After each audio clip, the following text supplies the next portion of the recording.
It's time for high school basketball on your local sports leader, KJ Country 102.3. Let's go courtside for pregame information. Welcome to Neoga High School, home of the Neoga Indians, and tonight it's the home of the first ever NTC championship game of the NTC Shootout for girls basketball. I am Matt Robinson, and Dustin White has joined me for, let's just go ahead and call it a historic event here at Neoga. Yeah, necessity is the mother of invention, and that's what we ran into this year. We needed to get some stakes for the season, and this is what we've got. A regular season for girls basketball boiling down to this championship game tonight. And, all the schools came together and got a pretty good idea going, I think. Yeah, Altamont and Neoga actually finished with the same record as far as conference play is concerned, each posting a 7-1 mark.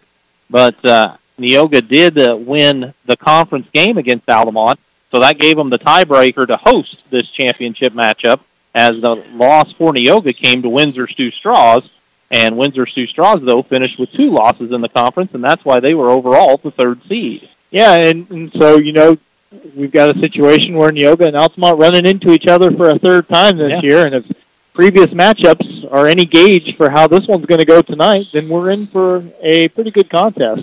Yeah, it was a 68-65 victory for Altamont, and for Neoga at Altamont in the very opening game of the season for both of these schools.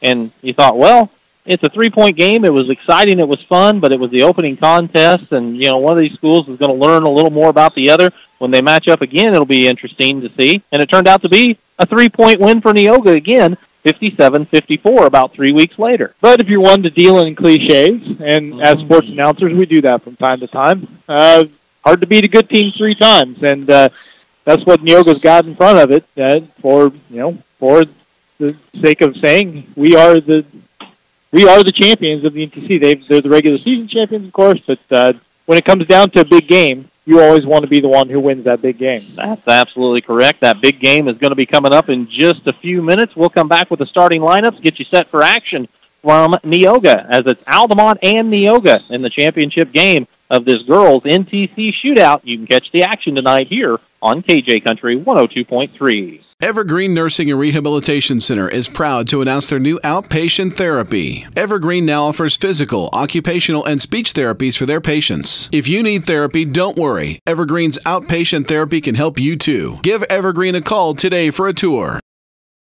Come see all the redesigned Chevrolet and Toyota models at Dan Heck Chevrolet Toyota, located South Route 45 here in Effingham, or at danheck.com.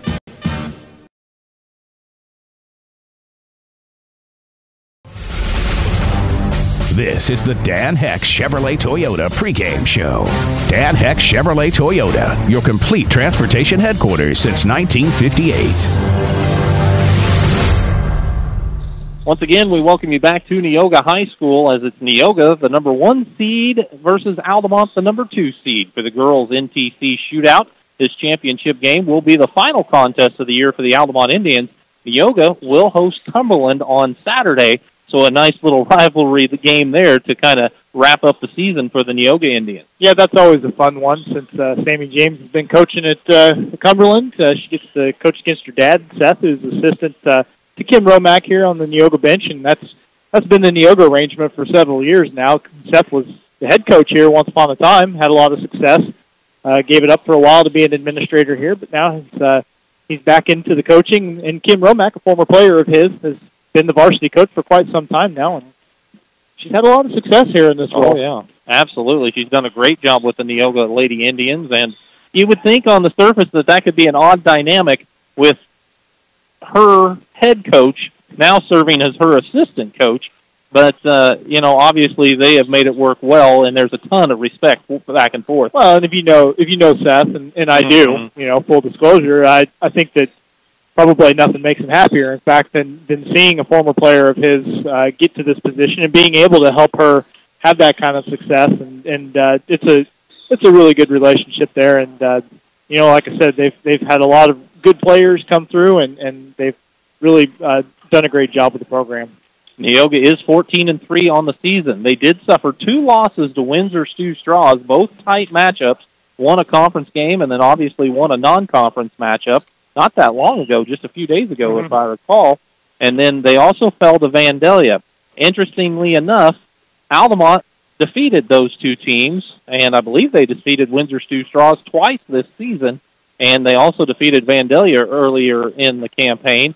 So that really gives you an idea of, along with the 2 3-point games, how evenly matched these clubs are, because Altamont comes into this with a record of 13-2, and you know they want to exact revenge against the team that gave them their 2 losses. Yeah, I mean, you look at any of the information available to you, and there's really just nothing that sets either team apart. You know, they just against similar competition against each other, doesn't really matter. It's been tight ball games, similar results, and just kind of leads to the whole anything can happen vibe that sort of goes into this game.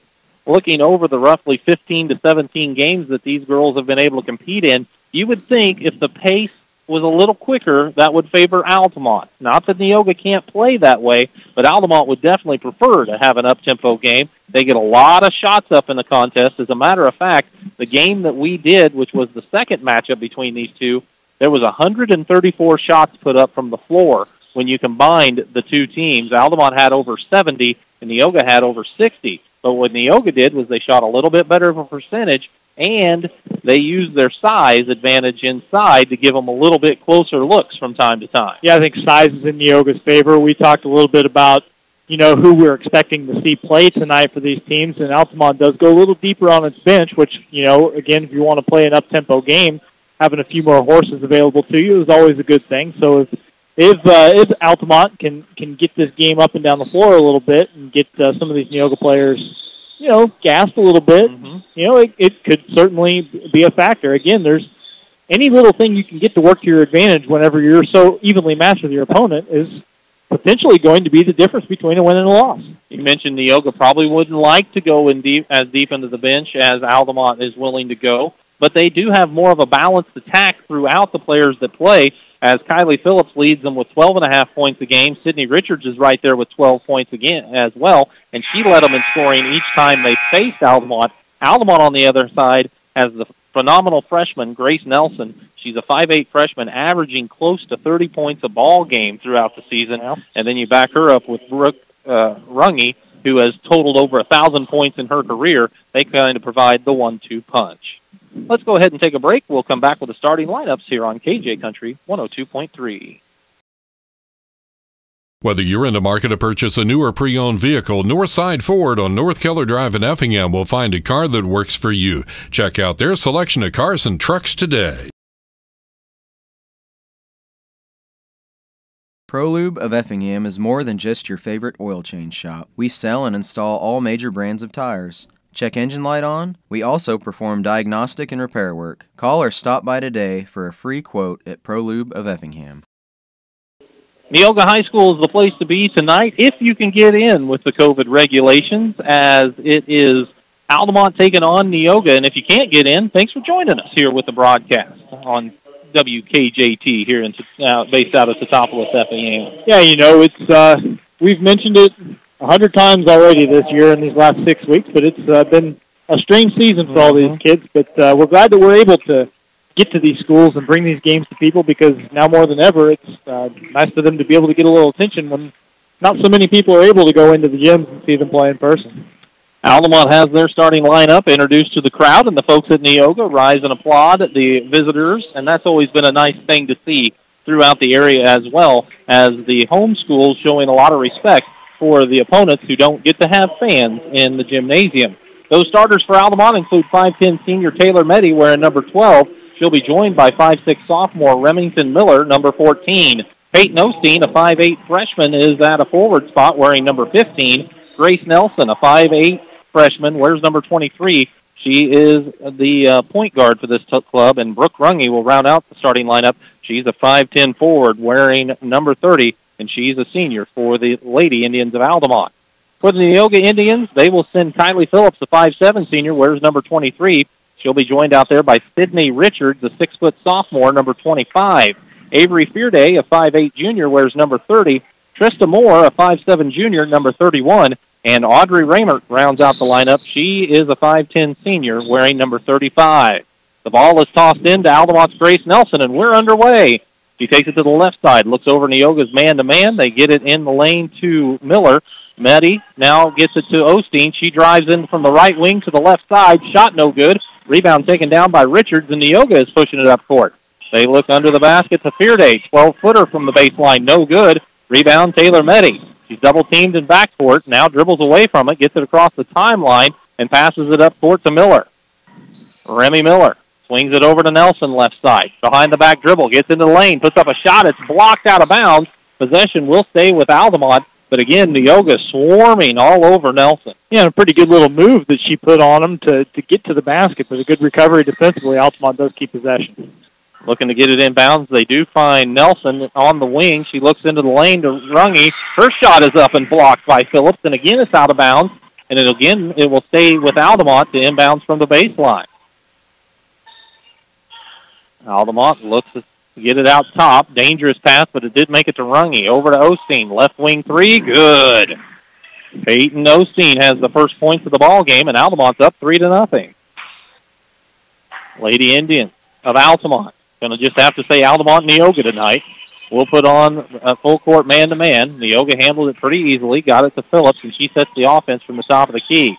Altamont now has dropped into a zone defensively. Neoga swings it around the perimeter to Phillips. Corner three, rattles around and drops through. And for Kylie, and this game's tied at 3. I admit I was giving up on that one as I looked down at my scorebook, but it went in. Altamont pushes it up court. Again, they find Peyton Osteen. She's on the baseline this time and knocks down a 12-footer, and Altamont's up 5-3. Neoga hustles it up court. Phillips gets it across the timeline. Altamont in a man-to-man this time. Phillips gets the screen, drives into the lane, and she got tied up as Runge reached down and grabbed the ball. Yeah, drove into traffic, didn't have a clear lane there, and Altamont able to get a hand on the basketball, and Neoga will retain possession. They set up in a box around the lane as they're looking to get it in. Richards finds a teammate at the free throw line as Audrey Raymert made the catch in traffic, moved into the lane, put up a shot. It's no good because she was fouled. Yeah, stepping around Taylor Meddy to get into the lane, and then Meddy on the recovery, not able to defend the shot without fouling her. So that's first foul for either team. Raymert going to go to the free throw line for a couple. First one up for the senior from Neoga is nothing but net as she buried the charity shot, making it 5-4 in favor of Altamont. Neoga could tie, though, if this free throw goes in. Raymert takes a couple of dribbles, puts the shot up, and that one's good. Buried them both, and we're tied at 5. 6:20 to play in the first quarter. Altamont's Brooke Runge looks up court. They find a teammate, Taylor Meddy, under the basket. Looked like she was going to be open for a layup, but credit Raymert for getting back and swatting it away. 3 block shots for Neoga defensively in the first minute and 44 seconds. Altamont works the inbounds to Runge. Left corner 3, good. Altamont's starting off pretty hot from beyond the arc. It's 8-5, 2 minutes into this contest. Altamont leading Neoga. Neoga across the timeline. They work it to Moore. She drives baseline. She has her shot blocked, and coming out of there with it is Nelson. Nelson actually dribbled it off of Neoga player's leg, but got it back, finds Runge. Top of the key 3 is off the mark this time. Miller, though, grabs the rebound for Altamont, and she is called for a double dribble as she was trying to get it out of traffic. First turnover for either team, so Neoga survives that trip, gets the ball back, a chance to get within 1 or tie early on here. Neoga looking to work it up court against the man-to-man of Altamont. They look underneath. They find Moore. Quick trip up, shot blocked, though. Rebound, Raymert. Her putback is good.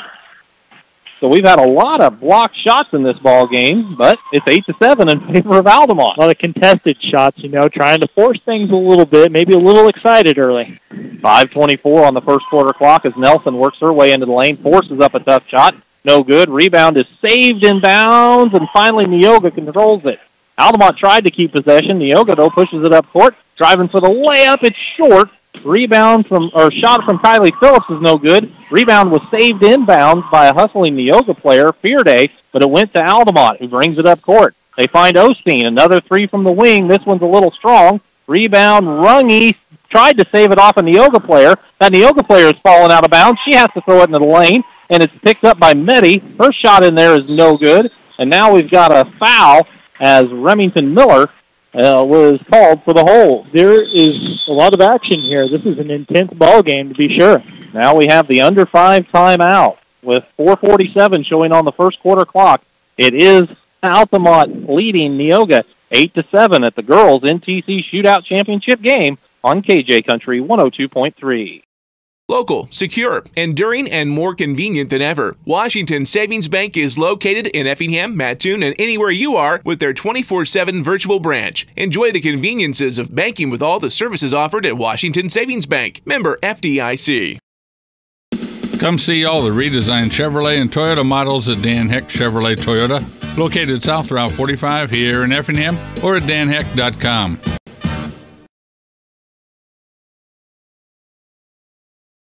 Neoga will have it. They'll try to take their first lead of the ball game with 4:47 to play in the first quarter. They'll bring it length of the court. Altamont appears to be dropping back a little bit, going to pick up a three-quarters court.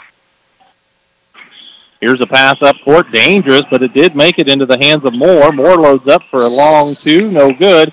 There's a fight for the rebound, and a push is whistled inside, apparently against Altamont. Yeah, Audrey Raymer able to catch that rebound on a shot that didn't draw any iron. And in the meantime, Peyton Osteen gets called for the foul as they were both going for the basketball. So the inbounder will be Sydney Richards. He's looking, flips it out top and finds Fearday. Fearday back in the baseline to Richards. He's out at the three-point arc, hands it off to a teammate, and bringing it across the top of the key is Moore. Now she turns back to the wing. Now there's a skip pass all the way across to Phillips. Phillips leaves it out top with Moore. Moore back to Phillips on the left side. She drives into the lane, leaves it on the wing with Fearday. Fearday will drive into the lane, drops it down to Richards. Shot from 6 is good. I'll give Raymer credit for, or rather Fearday credit for giving up the ball, but Richards, didn't have to take the shot. Now Neoga picks off a cross-court pass, bringing it up court is Raymer. Shot from the left side is no good. She got about 5 feet from the hoop, couldn't connect, and a jump ball results. And possession arrow favors Altamont this time, as we'll see our first substitution of the ball game. Abby Hatton, 6-foot freshman, checks in for Neoga. She's wearing number 10. And Raymert has a seat for the Lady Indians of Neoga. Altamont now trailing 9-8, 4 minutes on the clock. Has Nelson bring it up court, loads up atop of the key three, and banks it home. No hesitation there with a pull-up three from deep. A little too strong, but if you're going to be too strong, that's the place to do it from. Now a cross-court pass is tipped by 2 Altamont Indians, but it does make it to Phillips. Phillips gets it in the lane to Richards. Her shot is blocked. Wild scramble for the rebound, finally claimed by Runge underneath. They push it up court to Nelson. Nelson on the left wing, looks baseline for Meddy. Meddy backs out to the left corner. Now will work from the wing, drives into the lane, leaves it on the side with Runge. A right wing three is around and out, no good. And the rebound to Kylie Phillips. She'll push it up court for Neoga. Crosses over at the top of the key and gets bumped out there. And there's another Altamont Indian personal. We'll have to wait and take our pick between a couple of people, but it is going to be Remington Miller picking up the foul. That's her second, so she may have to have a seat here. Looks like we'll see our first Lady Indian substitution as Brianna Grunlow checks in. She is a 5'2" freshman wearing number 10 checking in for Miller. Richards looks to get inbound. They do. They go right back to her in the post. She's immediately double-teamed. Squirms puts up a tough shot, no good. Rebound for Hatton. Her putback is missed. This rebound to fight for, and Neoga is going to be called for going over the back. Boy, that was a pretty good look for Hatton on the follow-up. She couldn't get it to go, and then in the fight for the rebound, Richards is the one who picks up the foul. That's her Neoga's first foul of the game. 3:05 to play in the first quarter. Again, Altamont leading 11-9 as Nelson crosses the timeline. Works to the left side, pulls back for a long two. It's no good. Osteen, though, grabs the rebound, but apparently her toe was on the baseline. So she just couldn't quite get it corralled down there. A lot of hard work going on under the basket. Both ends of the gym. A lot of easy rebounds to catch so far. Neoga's Avery Fearday trots it across the timeline. They look in the corner of Phillips. Phillips lobs it back out to Fearday. Back to Phillips again in that right corner. Back out top to Fearday. Bounce pass across the way to the left wing. Now right back out to Fearday. To Phillips. Phillips on the right wing. Lobs it out to Fearday. It's over her head, but she tracks it down right at the timeline. Is able to bring it up the left side. Looks in for more. Shot no good. Rebound batted around and finally taken out of there by Runge of Altamont. She'll push it up court. Finds Grunlow. Right wing three is short. Rebound saved. No, it's not. Out of bounds off the Indians. Well, after hitting their first couple of three-pointers in this game, Altamont missed the last 4 tries that they've had from beyond the arc. Audrey Raymer checked back into the ball game, and I believe it was Phillips that sat down. We'll try to double-check. Yes, indeed. As crossing the timeline is Avery Fearday for Neoga. Looks on the side to Moore. Moore and Fearday playing catch-out top. Now they find Hatton at the high post. She goes baseline to Richards, who's double-teamed. Ball is tipped around, but she gets it back. Now they swing it around. That was Raymert, by the way. Now to Richards on the left wing. She drives for a shot, and it's good. Good strong move to the left from Richards. 11-11 the score. 1:48 on the clock. Pass knocked away out top as Grunlow tried to get it to Nelson, but Neoga, Trista Moore, knocked it out of bounds. A pretty good anticipation for Trista there to try and knock that pass away. Just couldn't quite get it under control before she went out of bounds with it. Nelson works from the top of the key, goes to the left side, draws a crowd, leaves it with Runge. Runge works into the lane, bounces it underneath for Grunlow, who couldn't handle the pass, and it's the third turnover for Altamont, as coming away with it is Abby Hatton. She hands it off to Audrey Raymert. Raymert gets it across the timeline to Hatton at the top of at the free throw line rather. Drives in for a shot, no good. Osteen with the rebound. She's going to bring it up court herself. Weaves her way through the defense, and a foul is whistled against Neoga as a reach was called. Avery Fearday, the one guilty of the foul there. Neoga's second, the first for Fearday. Substitution as Fearday will sit. Coming in is Kylie Phillips.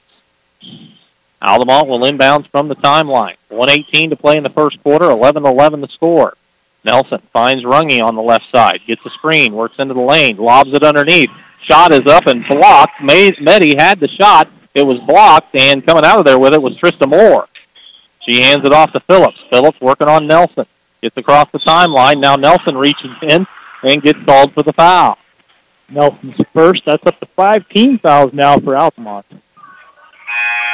So we're just under a minute to play in the first quarter. Altamont will send Claire Bame into the ball game for the first time. She replaces Taylor Meddy.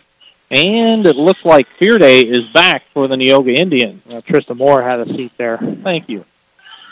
High post, they get it to Richards. Richards looks out to the perimeter. They find Phillips. She's going to drive in on the left side, left the layup short. Rebound again, Osteen. Seems to me like she's racking up a few of those boards for the Indians. Yep, she's got 3, most of anybody on the team. Runge crosses the timeline, gets it to Bame. Bame drives into the lane, leaves it with Osteen. Osteen has it knocked loose as she tried to get into the lane. Altamont's 4th turnover, and here comes Neoga on the run. Phillips takes it all the way in. Nobody cut her off, but she can't hit the shot off the glass.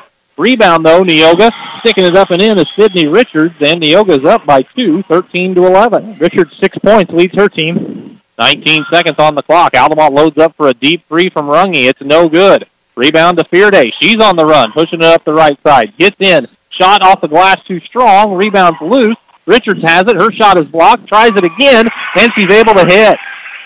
So Richards gives Neoga a 4-point lead just ahead of the buzzer.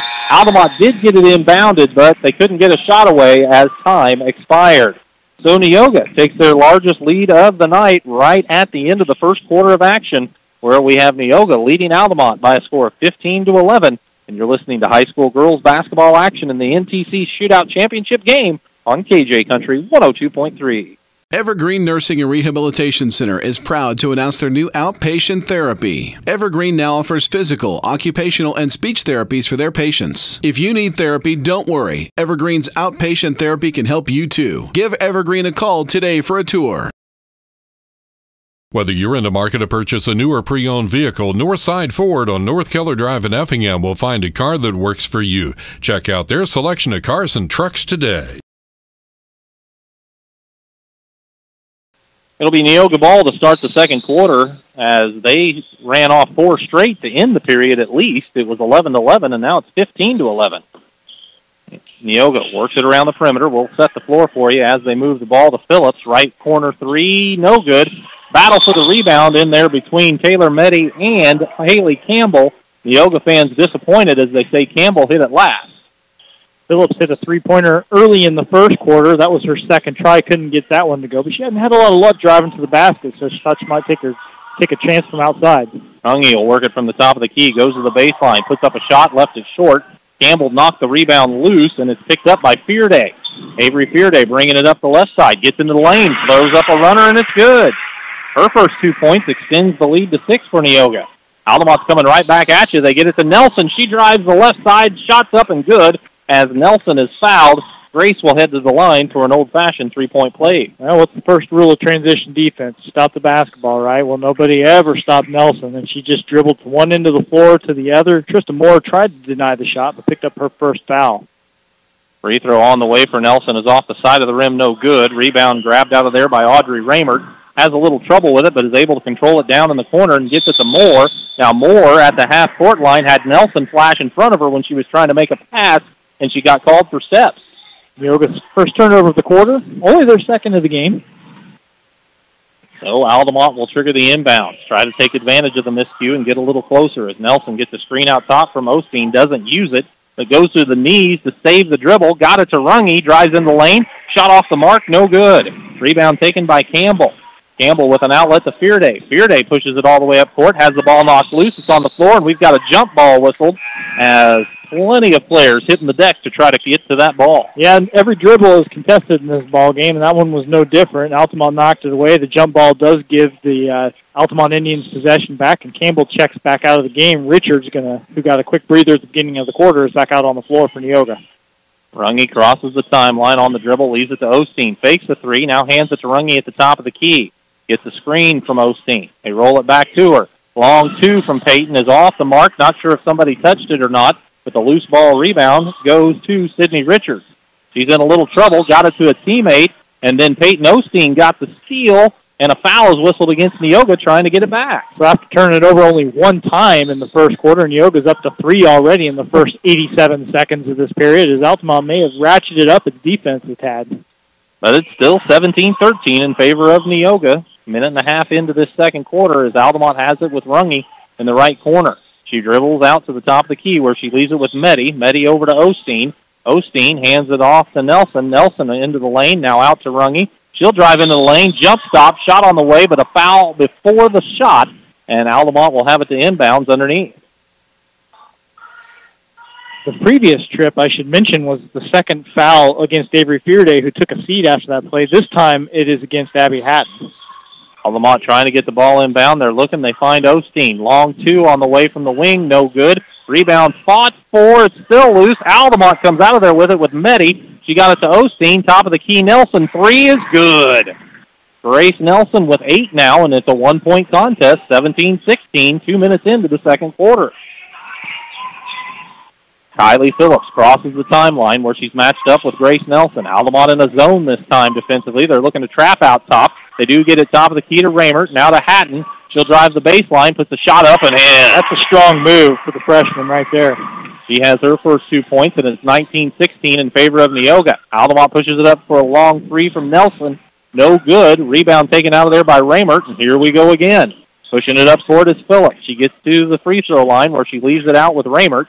Back in the corner, they find Kylie. She steps in for a 2 and buries it. Kylie Phillips with 5, and it's 21-16, a 5-point lead for Neoga. Altamont tries to answer. Quick pass to Osteen. Long three is too strong. Rebound tapped out of bounds. Last touch by Neoga. Yeah, I think that maybe Hatton and Richards were kind of fighting each other for that one, perhaps, and it went off at the both of them and out of bounds. Altamont will inbound under its own basket. Altamont fires it into Claire Bain, who's back onto the court for the Lady Indians of Altamont. Gets it out to Osteen, now over to Nelson.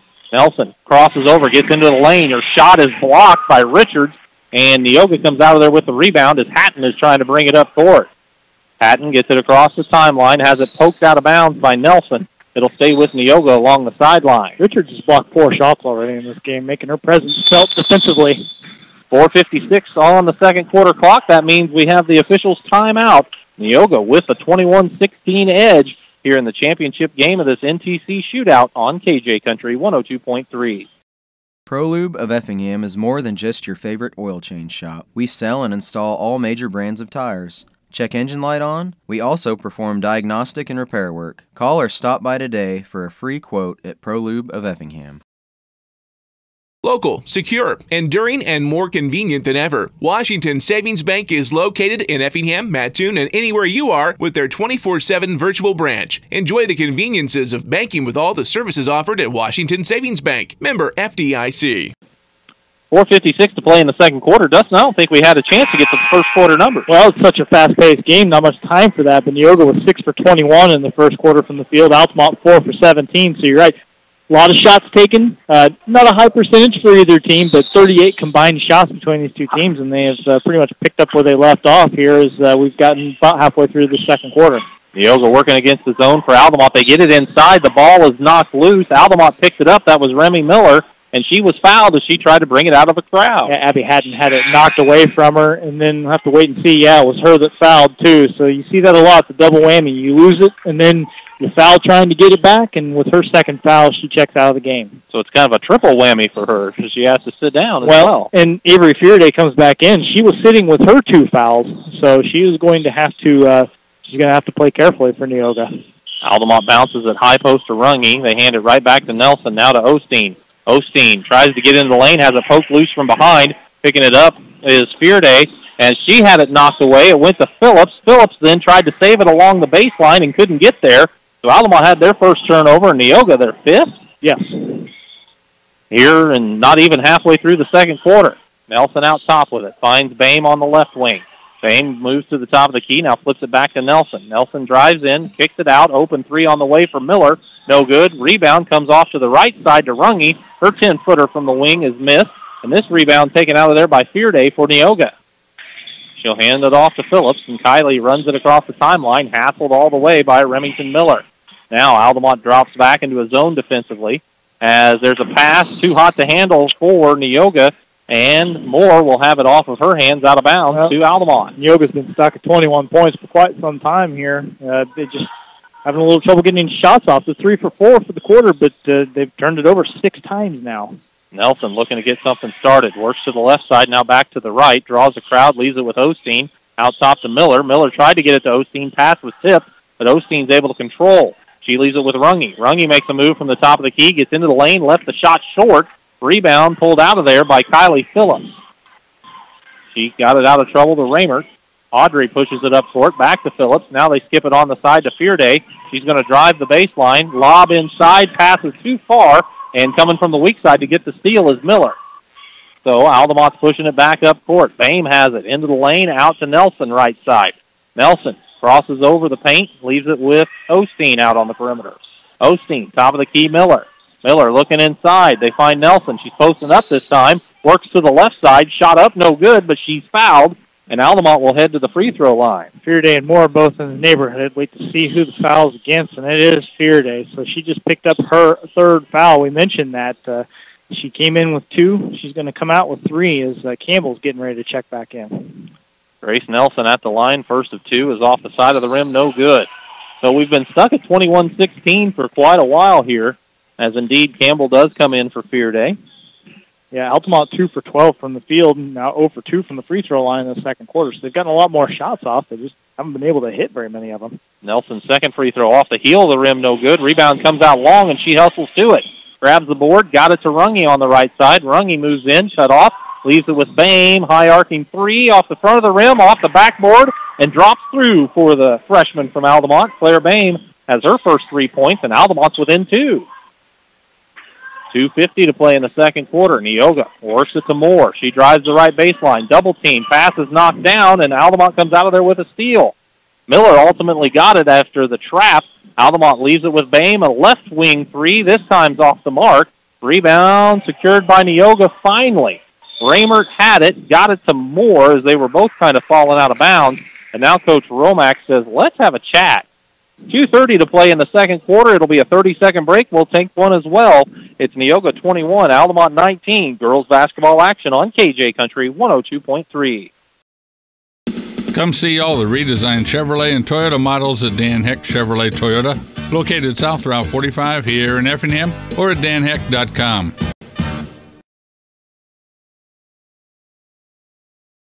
Evergreen Nursing and Rehabilitation Center is proud to announce their new outpatient therapy. Evergreen now offers physical, occupational, and speech therapies for their patients. If you need therapy, don't worry. Evergreen's outpatient therapy can help you too. Give Evergreen a call today for a tour. 2:23 on the second quarter clock as Neoga brings it up court after the timeout. Abby Hatton leaves it with Raymert. Raymert tried to get it into the lane. Finally, it was controlled by Richards. She puts up a 10-footer. Shot no good. This rebound that she got, shot is blocked by Miller. Coming out of the pack with it is Nelson. She drives for the left-handed layup, and she's hammered. Grace Nelson will head to the line again for another couple of free throws. This time she could possibly tie it up if she could connect. Now Neoga very nearly turned it over for a 9th time on that possession. They did manage to get a couple of shots off in the end. Didn't get anything to go. On the other end, Kylie Phillips picking up her first foul. Nelson can't connect again from the charity stripe. Been pretty solid from there throughout the season, but it's not happening for the youngster this evening. Now, Peyton Osteen will have a seat for Altamont, and Taylor Meddy, the 5'10 senior, returns for the Indians. Yeah, Nelson 0 for 4 at the free throw line so far. See if she can get the lid off here. She does. So she hits that one. She has 9 in the ball game. Altamont's within 1 here, as Neoga has been stuck on 21 for quite some time. 2 minutes to play. Here's a cross-court pass stolen by Altamont. Picked up by Miller. Ahead to Runge, now to Nelson, and she'll stick it up and in. The pressure from Altamont is paying dividends here in this half court. Yeah, Neoga has, again, 9 turnovers. They've still only shot the ball 5 times. Phillips to Hatton. Hatton in the corner. Almost drug the pivot foot, but she held it down. Gets it back to Phillips. Free throw line jumper, no good. Rebound controlled by Remington Miller. She tries to get it out of a crowd. Dangerous pass, but Grunlow picked it up, then got it to Meddy. Meddy ahead to Nelson, into the lane. Throws up a wild shot in the crowd. The ball was tipped, and it landed on the baseline, and it'll belong to Altamont. I guess that was a shot for Nelson. Yeah. She had no real room to shoot it. Now Altamont works the inbounds to Nelson. She puts up a shot. It's no good. It seemed to be some contact, but no call, as coming out of there with it was Richards. Richards gets it over to Phillips. Phillips looks in the middle of the lane. They find Raymert. Her shot no good. This putback by Hatton no good. Now another fight for a rebound, and it looks like Neoga went over the back, I believe. That is the call. I didn't see. It's going to be Richards picking up her second. So Neoga's been called for quite a few. In fact, we're going to walk down the other end and shoot some free throws. Yeah, give Taylor Muddy credit. She was battling inside, trying to get that rebound, and eventually they called Neoga for the push in the back, and with 1:10 left in the second quarter, Altamont looking to add to their 22-21 advantage. Well, Neoga's got a situation. Fearday with 3 fouls, now Richards and Hatton both with 2, and they've played 6 kids in this game, so losing somebody would be big. Free throw off the side of the rim, no good for Meddy. Rebound taken down by Richards. She'll get it across the timeline with a pass to Moore. Moore is hassled as she gets into the center circle. Now finds Hatton. They go baseline to Phillips. They get it high post to Raymert. Raymert around the defender, drives in the lane. Shot is short because she was fouled. And heading to the line for a couple is Audrey Raymert. I think it's going to be Taylor Meddy getting called for this one. That is the call, her second foul. A couple of free throws coming up for Raymert. She had a 2-for-2 trip earlier in the game, so we'll see what she can do here. Tried to tie it up with the first one, give them the lead with the second. Shots on the way, off the back of the rim, no good. More important for Neoga than, tying or taking the lead in here is just getting any sort of points on the board, because it's been quite a tough quarter for them. Altamont with a changing of the freshman guards as Claire Bain comes in for Brianna Grunlow. Raymert now will put the second of 2 up, and that one is good. So she goes 1 of 2 this time, and we're tied at 22 with 55 seconds on the first half clock. Handling on the left wing is Nelson. She gets it in the corner to Runge. Runge makes a move, spins to the baseline, puts it up with the left hand. Shot's no good, but she was fouled. Altamont continues to attack the basket and continues to be fouled inside. Yep, that's going to be on Kylie Phillips. She took her one-on-one. Pretty good move from Runge to get to the basket, and Phillips swatted at the shot. You're going to get called for that every time. Runge's free throw on the way is good. She connects, gives Altamont the lead, 23-22. 44 seconds left in this exciting first half of action. We thought it would be close, and we haven't been disappointed yet. This free throw is up and good.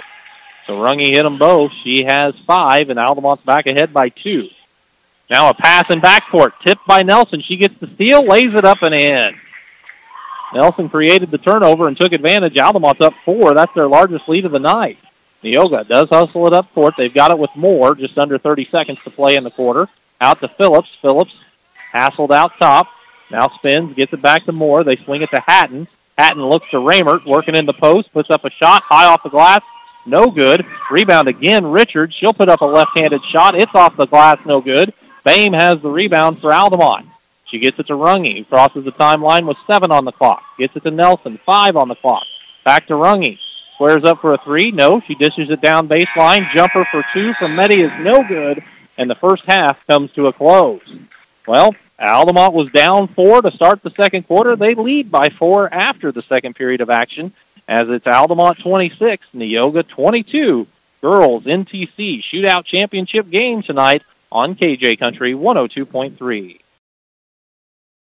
Whether you're in the market to purchase a new or pre-owned vehicle, Northside Ford on North Keller Drive in Effingham will find a car that works for you. Check out their selection of cars and trucks today. ProLube of Effingham is more than just your favorite oil change shop. We sell and install all major brands of tires. Check engine light on? We also perform diagnostic and repair work. Call or stop by today for a free quote at ProLube of Effingham. This is the Compass Advisory Group Halftime Show. For all of your insurance needs, contact Corey McDaniel at 347-9697. 26-22, the halftime score as Altamont leads Neoga at Neoga in this championship game of the first ever NTC shootout. And a lot of folks will say, we don't need to have another one again. Of course, it came into play because there's no tournaments allowed this season. So, next best thing, the teams of the National Trail Conference decided, let's get together, let's play our regular season, and then the 1 will play the 2 seed, the 3 will play the 4, the 5 will play the 6, and so on down the line. However, North Clay canceled their game. It was scheduled to be against Windsor Stew Straws in this shootout, as I don't really know the circumstances as to why, but that game did not happen. But here at Neoga, it is Altamont 26, Neoga 22. Altamont is led by Grace Nelson's 13 points, 5 points apiece for Peyton Osteen and Brooke Runge, and Claire Bame off the bench with 3 points for the Indians. Taylor Meddy, Remington Miller, and Brianna Grunlow have all played thus far for Altamont, who had quarters of 11 and 15 for their total of 26. Neoga had quarters of 15 and 7 for their total of 22 at the half. Sydney Richards has 8 points, Audrey Raymer and Kylie Phillips each with 5, and then Abby Hatton and Avery Fearday each have totaled 2 points for Neoga. Trista Moore has also played, as well as Haley Campbell, for Coach Kim Romack and the Neoga Indians, who again trail Altamont by a score of 26-22 here at the half. Dustin's been working on some numbers, and man, there's a lot of numbers in a game like this, that is for sure.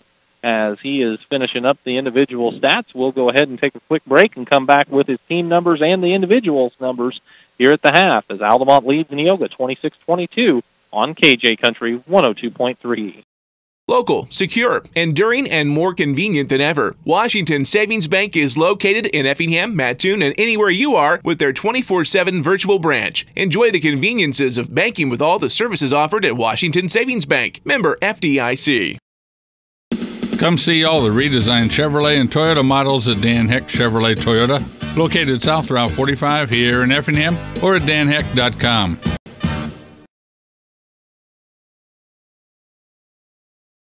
26-22, your halftime score is Altamont leads Neoga at Neoga in this girls matchup for the top 2 teams in the National Trail Conference this year, as Dustin's been working on a lot of numbers here in this ball game, and he has the team stats for us. I do. Thanks, Matt. It's been quite a frantic pace to this game. A lot of shots taken, and quite a bit to tell you. Neoga actually shot a higher percentage than Altamont in the first half, 28.1%.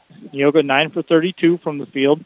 The home team, Neoga 75%, 3 out of 4 from the free throw line, and Neoga 1 for 2 from 3-point range, and even 50%. Altamont took a few more shots, 35 in the first half, 9 out of 35 from the field, 25.7% there. Altamont 3 out of 7 from the free throw line, 42.9%. So both teams made 9 field goals, both teams made 9 free throws. Where Altamont has done a little better is they've made some more three-pointers. The Altamont Indians 4 for 13 from 3-point range, 30.7%. So you look at that, and that's where the That's where there's been a bit of a difference here. They have made a few more three-pointers. Rebounding-wise, Neoga has cleaned up on the boards. Neoga's got 28 rebounds in the first half to 15 for Altamont. But there's a disparity there. There's an equal disparity in the number of turnovers, as Altamont has turned it over just 5 times to Neoga's 11. And remember, Neoga had 1 turnover in the first quarter. They turned it over 10 times in the second quarter. And that's certainly got to be something that Coach Romack is talking about at halftime is, listen, we got to take better care of the basketball because we were ahead right up until we started throwing it away. But, of course, Altamont has a little something to do with that, with the kind of defensive looks that they've been throwing at Neoga. As far as the individual stats, for Neoga, 8 points leads the way for Sydney Richards, 4 for 10 from the field. She's also got 9 rebounds already, so she's got just about a double-double already. You got 5 points for Kylie Phillips on 2 of 7 shooting. She's got 3 rebounds, and 5 points also for Audrey Raymert. She's 1 for 4 from the field, 3 out of 4 from the free throw line with 5 boards. 2 points for Avery Fearday on 1 for 3 shooting, 3 rebounds for her, and Abby Hatton also checking in with 2 points. She's 1 for 4 from the field with 4 rebounds. Trista Moore has played. She is 0 for 4 from the field, so she's yet to score. She does have 3 rebounds. And Haley Campbell has played in this game for Neoga. She has yet to take a shot. She did record a rebound in the first half of play. As far as Altamont goes, 13 points for Grace Nelson, 6 of 11 from the field, including a couple of three-pointers, also 1 out of 5 from the free throw line. She's got 3 rebounds to boot. And then you got 5 points for Peyton Osteen on 2 of 7 shooting with 3 rebounds and an assist. Brooke Runge also checking in at 5 points. Just 1 for 9 from the field. That one was a three-pointer. Also had a 2 for 2 trip to the free throw line, and she's got 3 rebounds and a game-high 4 assists. And then 3 points for Claire Boehm off the bench, 1 out of 2 from the field. Both of those attempts coming from long range. Taylor Meddy, she's yet to score, 0 for 4 from the field, 0 for 1 at the free throw line. Remington Miller, 0 for 1 from the field. She's still scoreless. And Brianna Grunlow, also scoreless, on 0 for 1 shooting in the first half. So both teams going 7 deep in the first half of play. Altamont with the 26-22 lead over Neoga as we wind our way through halftime here at Neoga High School. Thank you very much, Dustin, for those stats here at the half. And we're a little bit early on a traditional game night, but let's go ahead and send it back to the studios with Gail and see if she has any other scores. Gail? Well, the only other score that I have in the NTC Champions Night Shootout that we're in as well, St. Anthony topped Cowden-Herrick Beecher City. The final there, St. Anthony 60, Cowden-Herrick Beecher City 43. If you're interested in the Big Ten, for today, Michigan State lost to Maryland. It was Maryland 68, Michigan State 57. Also in a game earlier today, Ohio State over Minnesota 79-75. And that's what I have so far. Thank you very much, Gail. We appreciate that. And, yeah, that's right. It was a 5 o'clock start for that St. Anthony contest, and they came away with the victory there. So thank you very much for that score as well. Here at Neoga, Dustin, what do you see as the key to the second half of action? I already mentioned it for Neoga. You got to take a little better care of the basketball. Fouls for them are going to be an issue too because they've got Avery Fearday with 3 fouls and Phillips, Richards, and Hatton all playing with 2. Altamont doesn't have that same kind of issue, so I think that's going to be a big thing for Neoga. Their kids staying on the floor. For Altamont, just keep doing what you were doing in the second quarter. You might be all right. Inbounds goes to Neoga to start the second half of action. They're trapped immediately out and as they cross the timeline. They do pass out of it. Baseline, they get it to Phillips. She's double-teamed. Tried to go to Moore in the corner. Pass slips out of her hands, and it's out of bounds to Altamont. Altamont continues to apply some pressure, and they started off the game doing it in the full court, but it seems really when they dropped to that half-court pressure is when it really took off for them. Altamont working the offense rather, as they get it around the perimeter. Holding it out top is Taylor Meddy. She goes to Runge. Runge tried to force it inside to Nelson. Ball is knocked loose. It's still rolling around all the way across the top, and finally it's picked up by Neoga. They get it ahead to Richards. Richards back to Fearday. Fearday over to Moore. She'll load up a 3 and bury it. Trista Moore's first 3 points of the ball game makes it a 1-point contest. Altamont leads 26-25. Altamont up for it. Peyton Osteen with it. Bounces it to Runge. She's going to be called for steps as she made the catch. Oh, nope. A foul is whistled. Maybe that's why she traveled. Guess so. So that's a break for Altamont. Yeah, it did look like a turnover instead. A third foul for Sydney Richards. Altamont looking, trying to get the ball inbounded. Still not got it. Finally, Runge cuts down the lane. She catches the pass, puts up a shot, and it rolls off. No good. Rebound's tipped around, and it's taken by Moore, and here comes Neoga. That ball stayed on the rim for about 2 seconds, didn't it? Phillips will drive from the right side. Got all the way to the rim, but she left the layup short. Got her own rebound. Is trying to find space to get a shot. As she muscles it up, she's fouled, and Neoga could take the lead back at the free throw line. Yeah, Phillips is not shy about attacking the basket, but finishing has been a little bit of an issue for her. She tried to go underhanded with that layup, couldn't get it to crawl over the rim, but she was fouled. Taylor Meddy picking up a third, sends her to the line. Free throw for on the way is good for Phillips. She kind of cocks it over on the right side of her body and then throws it towards the hoop, and it works out for her, as each team will make a substitution. Abby Hatton back in for Neoga, as Sydney Richards will have a seat. Altamont sits down Meddy with those 3 fouls, and they brought Claire Boehm into the ball game. This free throw for Phillips is no good. Rebound taken away by Runge. She brings it up the left side. Wants to get Nelson to go back door. She tried to make a catch. It was contested by Moore. Nelson couldn't get control of it, and it's the second turnover for Altamont here in the second half.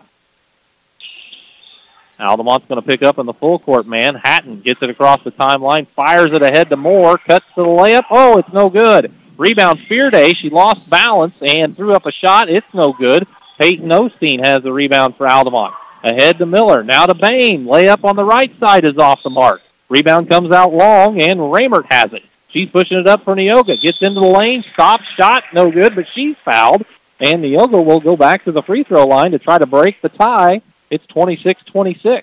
Each team looking to run on these long rebounds and not being shy about it. Remy Miller picking up her third foul. Is Raymert going to go back to the free throw line? She's the only Neoga player to shoot free throws so far in this game. First of 2 on the way, off the side of the rim, no good. Altamont makes another substitution. Remington Miller out, and Brianna Grunlow comes back in. 5'2" freshman, rather. Free throw on the way for Raymert.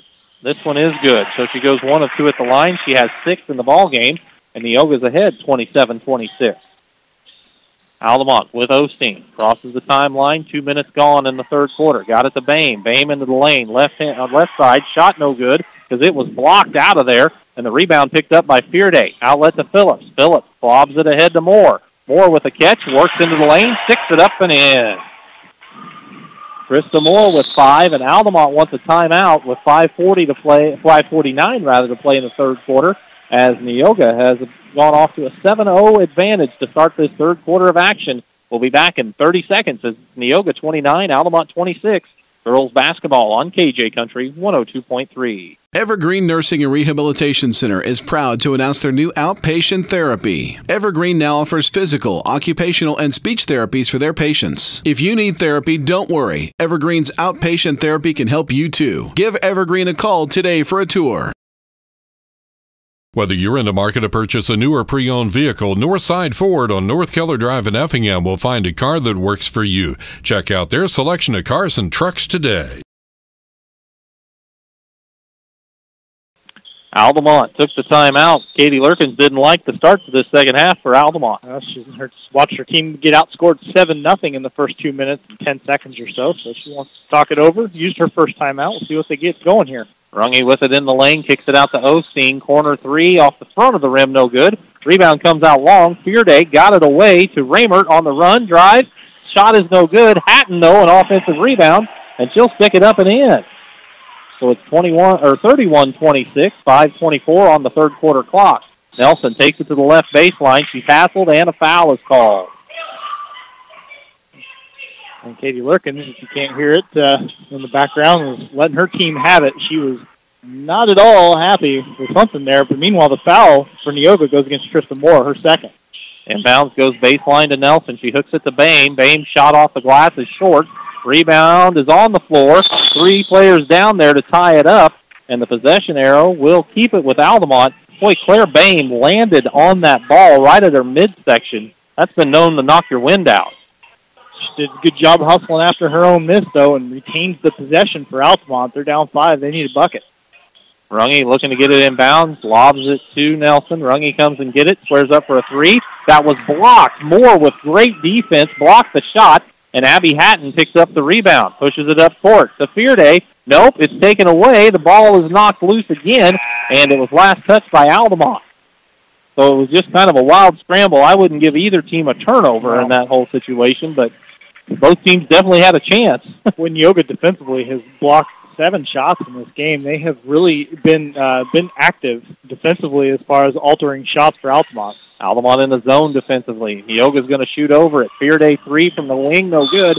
Hatton goes over the top and is called for the rebound. And she's saying she's pleading her innocence, and it doesn't matter. The foul's already been called, and that is her third. She definitely had a height advantage going for that rebound. She's saying she plucked it over the top clean, but the official said there was a bump. So with 4:51 to play in the third quarter, it's Neoga 31, Altamont 26. We'll be back in 60 seconds on KJ Country 102.3. ProLube of Effingham is more than just your favorite oil change shop. We sell and install all major brands of tires. Check engine light on? We also perform diagnostic and repair work. Call or stop by today for a free quote at ProLube of Effingham. Local, secure, enduring, and more convenient than ever. Washington Savings Bank is located in Effingham, Mattoon, and anywhere you are with their 24/7 virtual branch. Enjoy the conveniences of banking with all the services offered at Washington Savings Bank. Member FDIC. After the under 5 timeout, Altamont's still trying to find a way to get some points in this third quarter. Yeah, 0 for 6 from the field. They've got the basketball. They need to get a little something going here. Nelson brought it up court, left it with Osteen. They go to Grunlow, now to Bame. Bame is over on the left wing. She gets the top of the key to Nelson. Nelson working against Moore. She is a good one-on-one defender. As she cut off Nelson, they get it to Osteen. Osteen made a drive with the left side, and it bounced off her foot out of bounds for the Altamont turnover. You're right, Neoga, really a renewed effort, just on-ball defending. They're not doing anything weird, no traps or anything like that. It's just good man-to-man defense right now, and that it forced a turnover there. Altamont's third. Neoga working the ball around the perimeter. Altamont in a zone defensively. They get it top of the key, Phillips. They go over on the left side, Moore. Moore around a defender, sweeps into the lane. Runner off the glass, too strong. Boy, what a good shot. It just wouldn't go. Moore tries to save the rebound. It's still loose in the lane. Finally picked up by Neoga. Richards put up a shot somehow and got fouled. What a scramble for that loose ball rebound. Yeah, Trista Moore having herself a heck of a third quarter. Just really getting it after it out there, and her second effort chasing her own miss led to Sydney Richards getting the ball in the lane and being fouled by Brianna Grunlow. Free throw on the way is good. Richards has 9. She leads Neoga in scoring, and the lead is up to 6, matching Neoga's largest lead of the night. Not a place you were certain they were going to be the way things were looking going into halftime. This free throw is good. Richards in double figures with 10. Neoga leading 33-26. Altamont Runge crosses the timeline, sweeps into the lane, gets it out to Grunlow to Osteen. Should have kept going. It looked like she had a lane to the basket, but easier said than done from here. Now Nelson gets a screen from Bame out top, explodes to the rim, and gives Altamont their first points of the second half. That explodes is right, and she did not stop on the way to the basket. She just kept going and got the layup. Altamont drops back defensively. Neoga works it up court. They've got it with Richards now at the high post. She'll take that 15-footer and bury it. So Richards has the answer, and Neoga's back up 7 again with 3:30 to play in the third quarter. Runge gets into the lane, draws a crowd, out to Bame, over to Osteen, right side. Osteen puts it on the floor with the left hand, brings it across the paint to the wing, leaves it with Grunlow, loads up a 3, it's short, and the rebound to Neoga and Audrey Raymer. She gets it to Richards, ahead to Fearday. Fearday pushes it up to Moore. Moore looks at the Altamont defense, slows down. Now they lob it into Raymer. Turns, shot up, good. She's fouled. Sydney Richards having herself a heck of a little sequence here as she gets the hoop and the harm there. No, that was Raymer. Raymer, I'm sorry. That's okay. I might have said Richards. 3-5 instead of 2-5. But that was a heck of a move. And so Raymer, excellent play. Spread the wealth. That's right. The foul by Peyton Osteen, by the way. All of a sudden, Neoga could take a double-digit lead, and they do. She connects. Raymer now with 9, and it's 38-28. 3 minutes to play in the third. Nelson going to move to the hoop again. Before she got a shot away, which she made, by the way, she was fouled. Yeah, I think she kind of has this the body language of someone who's going to try to take a ball game over a little bit. She draws the foul. That goes against Trista Moore. That is her third. Runge lobs it into Nelson on the wing. Nelson's going to bring it out top. Looks over the Neoga defense. Neoga, are they playing a try? Nope, they're straight man still. They get it to Bame, does Altamont, in the corner to Grunlow. I think just some helpers maybe causing that confusion there. Grunlow somehow got it to Bame. Bame controls it finally, leaves it with Runge on the wing for three.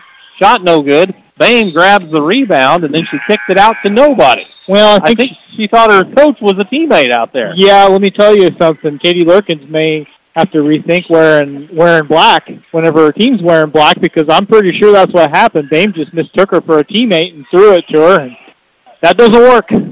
Neoga will push it up court against the Altamont pressure. And they have it in the hands on the side with Richards.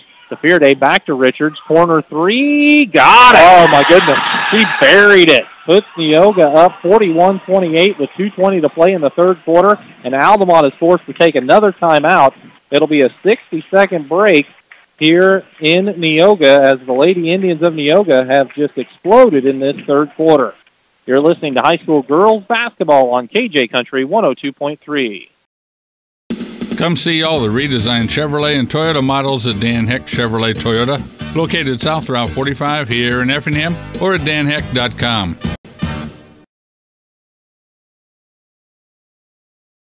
Evergreen Nursing and Rehabilitation Center is proud to announce their new outpatient therapy. Evergreen now offers physical, occupational, and speech therapies for their patients. If you need therapy, don't worry. Evergreen's outpatient therapy can help you too. Give Evergreen a call today for a tour. 2:20 to play in the third quarter, and my fault, it was Neoga who took the timeout after the big three from Sydney Richards. And we do see that Haley Campbell has came into the ball game once again for Neoga. They're outscoring Altamont 19-2 here in this third quarter, and that's quite the turn from how the momentum was squarely in Altamont's favor throughout most of the second period. Altamont works it to Runge. She's open for a wing three and buried it. And you talk about a shot that Altamont needed. They sure got it from Brooke Runge. Yeah, she was deep. Nobody stepped out on her, but that's because she was a stride and a half behind the line. Neoga pushes it up court. They leave it with Campbell as they beat the pressure, and Campbell will stick it up and in. That's Haley's first point, and the freshman pushes the lead back to 12. Great find from Fearday there. Now Altamont will launch another wing three. This time it's Bame. Shot no good. Runge an offensive rebound, and Brooke Runge has come to life for the Indians as she scored 5 straight, and it's back to a 10-point affair. Bringing it up court is Richards. She'll hand it off to Fearday. Fearday got the screen, drives in, runs over Peyton Osteen, and there's an offensive foul whistled against Neoga. Pretty easy call, and that's a really tough one for Neoga because Fearday just picked up her 4th foul. Well, if there's something that could really hamper Neoga is if they continue to foul. They've got so much foul trouble throughout the night. Yeah, she's got 4. Richards, Fearday, and Hatton all with 3. So those are, when they're only playing 6 or 7 kids, it's going to be tough if you lose anybody, and they've lost Fearday for the foreseeable future with her 4 fouls. Hatton came in to replace her. Now we've got to move through the lane, and Phillips and Nelson were tangled up, and apparently Phillips is going to be called for a hold. Well, Phillips was the only person besides Audrey Raymer to not have 3 fouls already, so now she's joined the club, so to speak. That is Neoga's 16th foul, too, so Altamont's going to be shooting free throws for the rest of the game. Taylor Meddy looking, gets it into Runge on the left wing. Runge calls for a screen from Bame, gets it. Now they roll it down to Bame. She's underneath. Shot off the glass is good. The little freshman was able to get it up and in for her 5th point. Now Altamont's back within 8. Got it up over Sydney Richards, which is no small feat. Richards had to play straight up, though. Another lob inside to Campbell. Defense swarms her, and there's a foul on the floor. No sort of shot attempt whistled against Altamont, so it'll be Neoga ball on the baseline. And that's Altamont's 5th, so both of these teams flirting with the bonus here as we enter the final minute of the third quarter. That is the 3rd foul for Peyton Osteen of Altamont.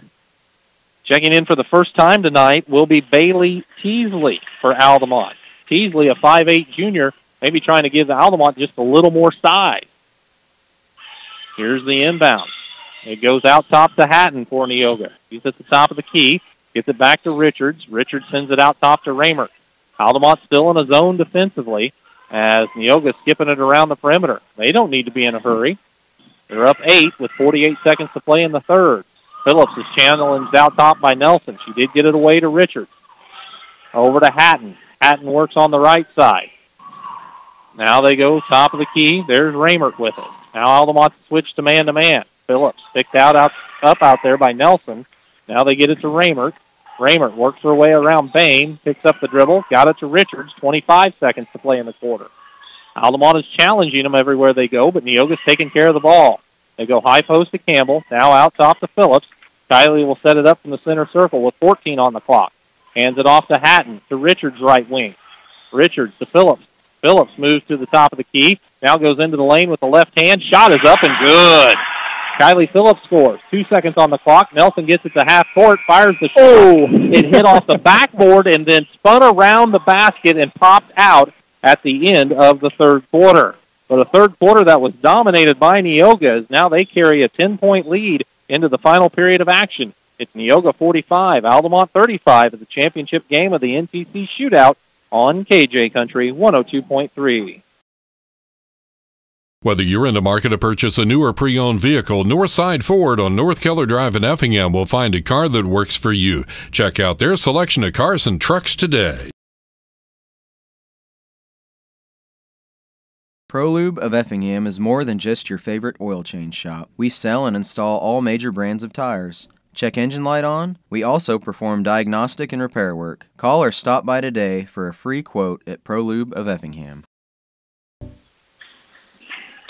Neoga balls, we start the fourth quarter of action. They lead this one 45-35. They've led by as many as 13. Altamont playing the man-to-man defense. Ball gets knocked loose, and it's picked up by Claire Bain. She hands it off to Runge as Altamont forces a steal. They get it to Meddy in the lane, out to Osteen. 3 on the way from the wing is off the mark. Rebound comes out long on the opposite side and is grabbed by Fearday. She brings it up court. Now stops, launches a pass across the way, gets it to Phillips. She weaves her way into the lane and got called for steps before her shot attempt. Maybe anticipating a little bit of the contact. I was waiting for her in the lane, perhaps. I don't know. But that is Neoga's second turnover of the quarter. They had 1 turnover in the first quarter, 10 in the second quarter, and just 2 in the third. So for them, they need to continue to take care of the basketball.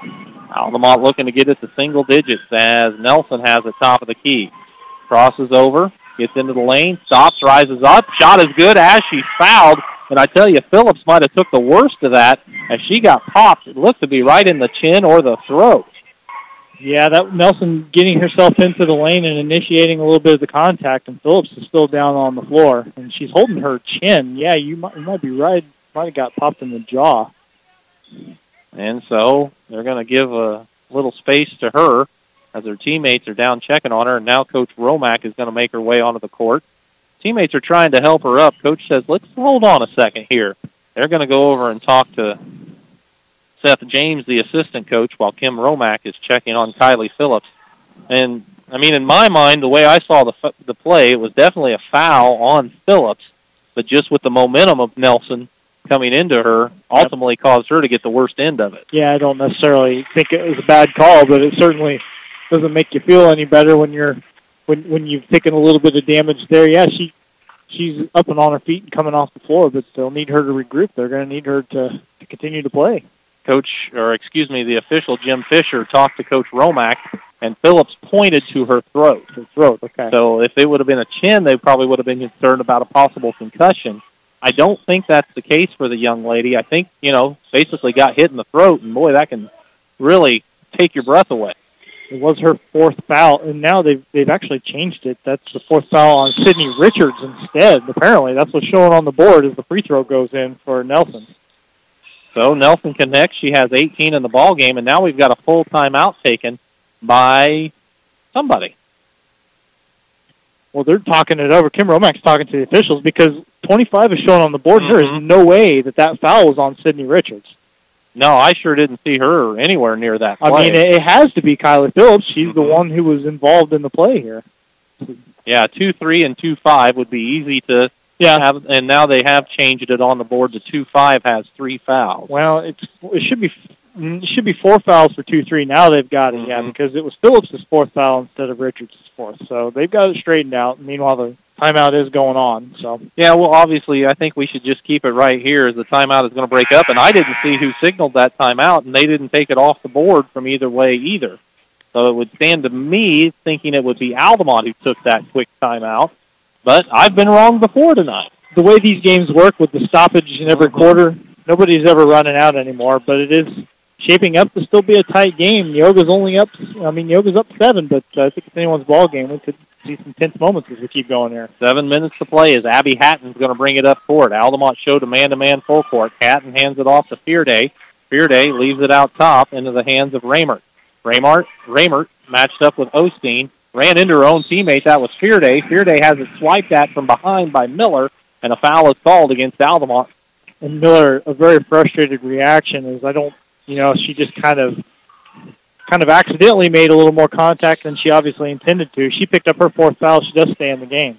Fearday gets a screen from Richards and then handed it to Richards, who didn't seem to expect it, but she got it.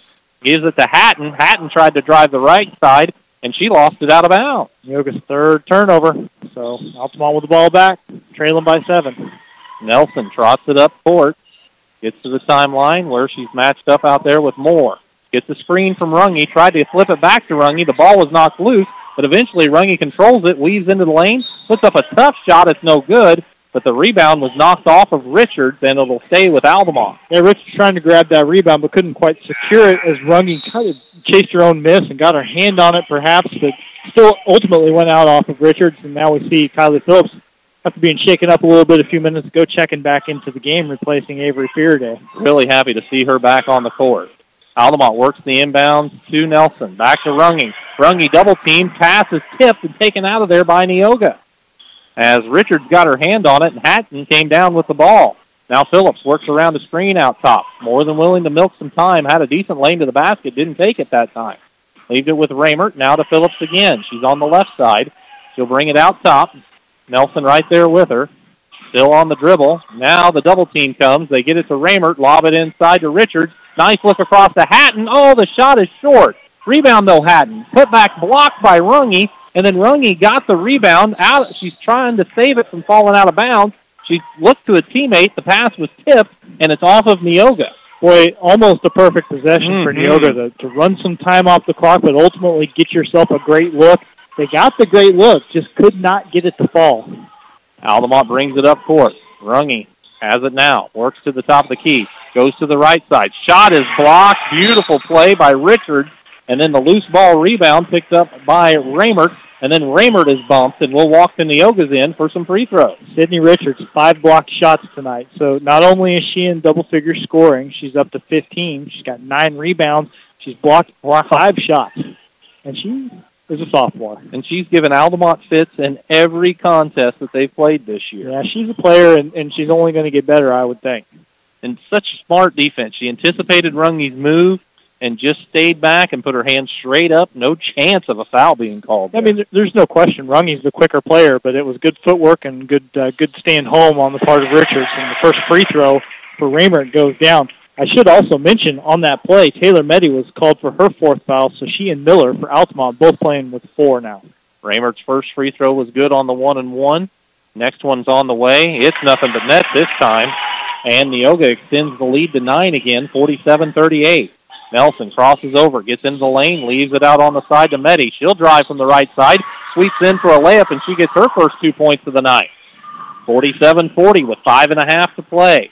In backcourt, Richards lobbed it ahead to Raymert, got it to Phillips. Phillips works around the screen, now takes it over on the right side.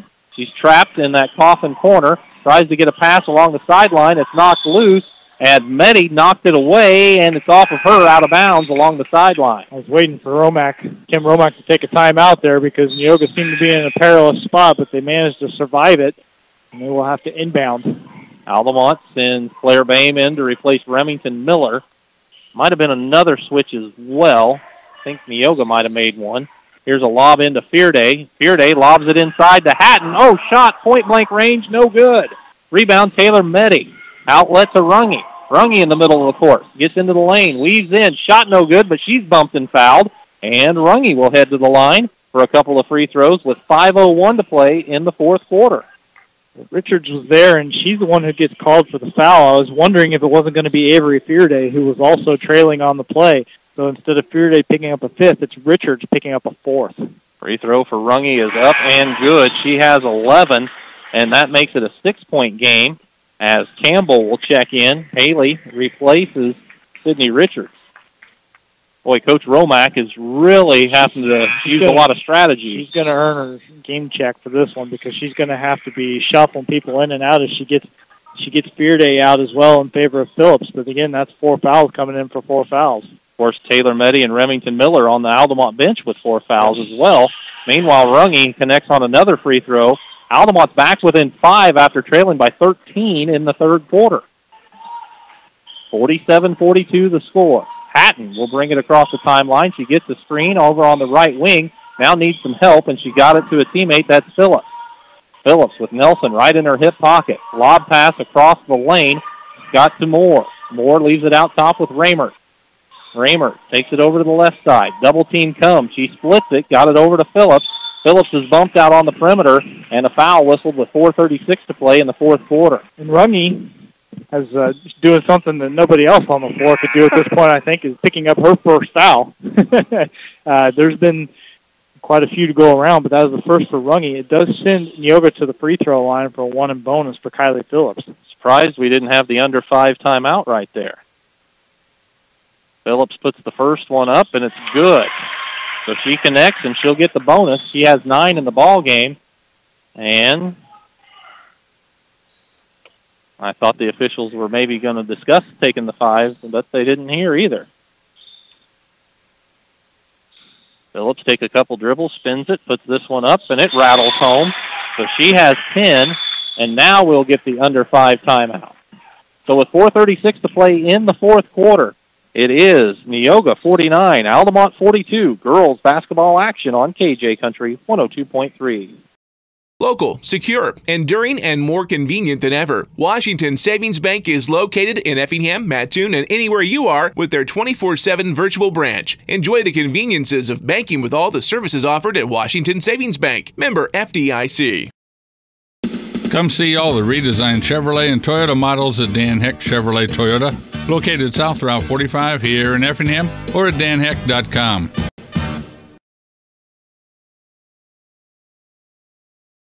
Seven-point ball game. Neoga leading Altamont 49-42 with 4:36 to play in the fourth quarter. Altamont bringing the ball up court after the 2 made free throws from Kylie Phillips. Neoga in the man-to-man. Altamont gets it baseline to Nelson. Nelson had the ball slip through her hands and ends up in a jump as she's tied up with Trista Moore. Possession arrow will keep it with Altamont, but that could be a possession they might need later. Yeah, stays with Altamont, but still a good job for Moore. The basketball got a little loose with the basketball, and Trista was able to tie it up. Inbounds goes to Runge. She moves to the top of the key, hands it to Nelson. She'll get into the lane. Bumped on the shot. It's left short, but a blocking foul whistled. Campbell tried to get over to take the charge, just couldn't get there in time. Well, if you're Neoga, you don't mind seeing Campbell get called for the foul. That's only her first. It does send Grace Nelson to the free throw line. She's made one here in this quarter, but the free throw shooting's been a little up and down for her, and she misses that first one. Altamont will make a substitution. Remington Miller into the ball game for Claire Bain. Here comes Kylie Phillips in for Fearday, and also Sydney Richards checks in for Campbell. Offense for defense. Offense for defense. Meanwhile, Nelson will try again at the line. The free throw is up. This one's good. So she goes 1 of 2 that trip. She has 19 in the game. Altamont applying the full court man-to-man. Inbounds goes to Phillips. She's hassled by Nelson. Gets it across the timeline. Takes it to the right side. Now moves back towards the center circle. Again spins right.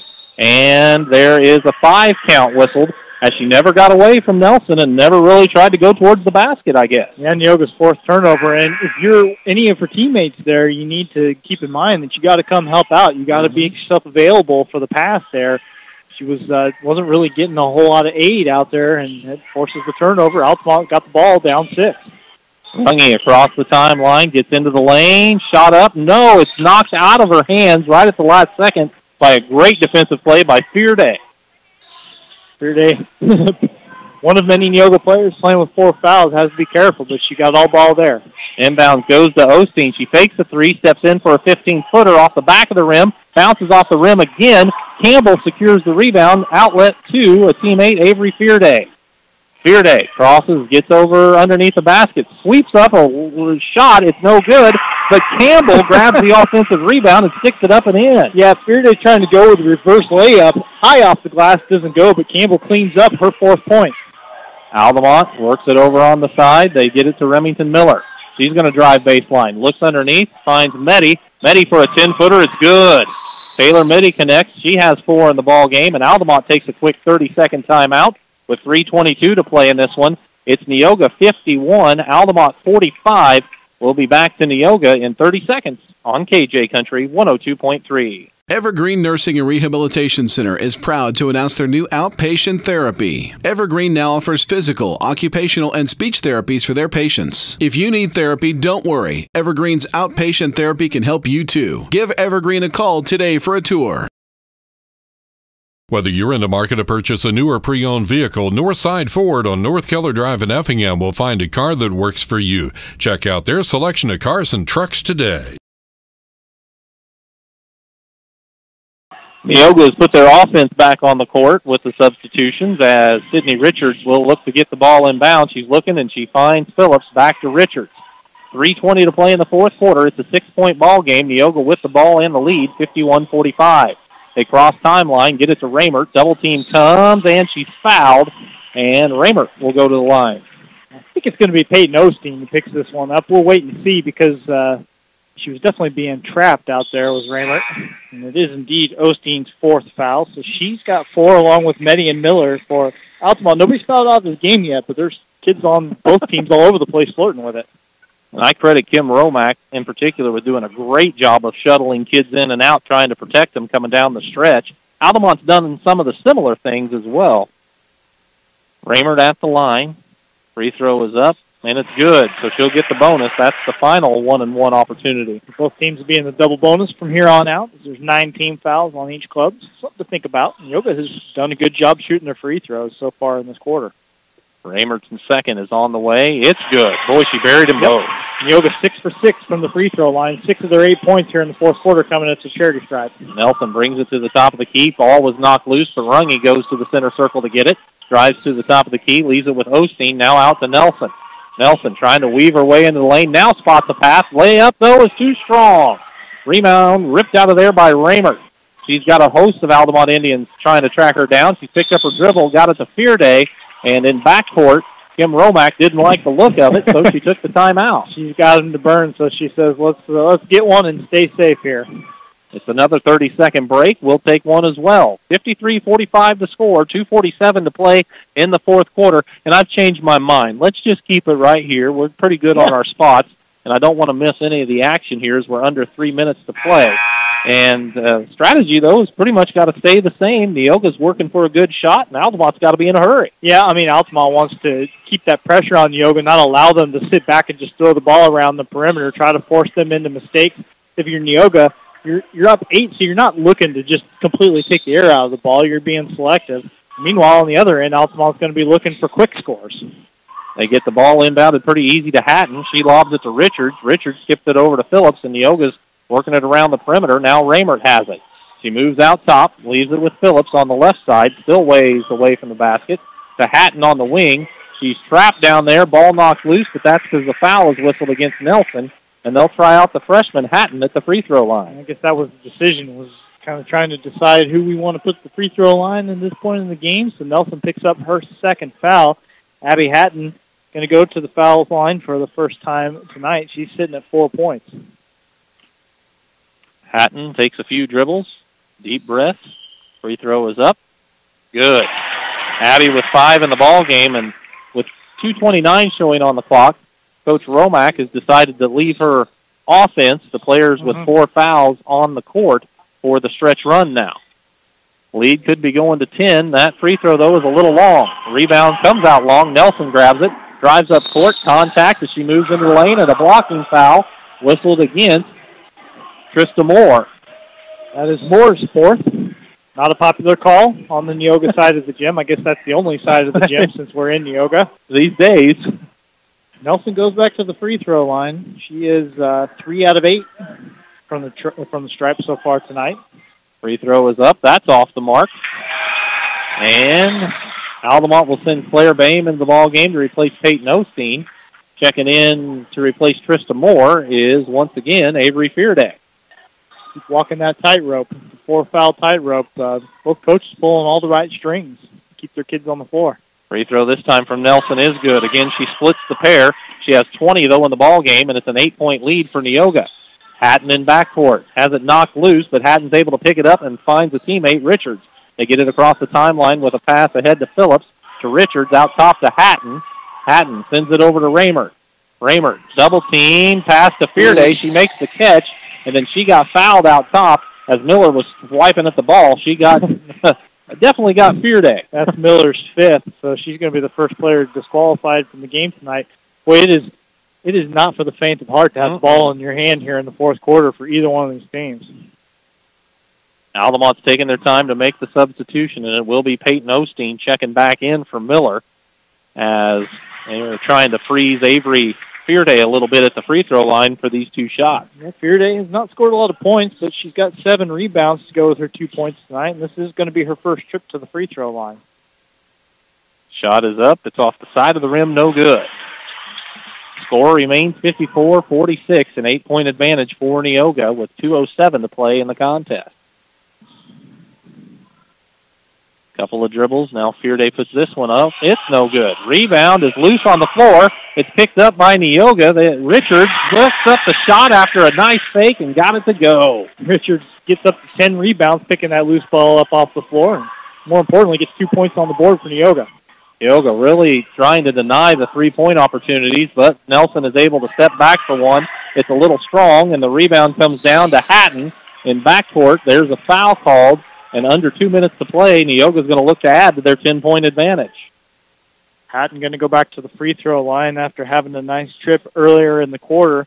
That foul, the second against Brooke Runge. And again, we're in the double bonus, so it's going to be 2 free throws here on out. Hatton, 1 for 2 earlier. Hatton puts the first one up.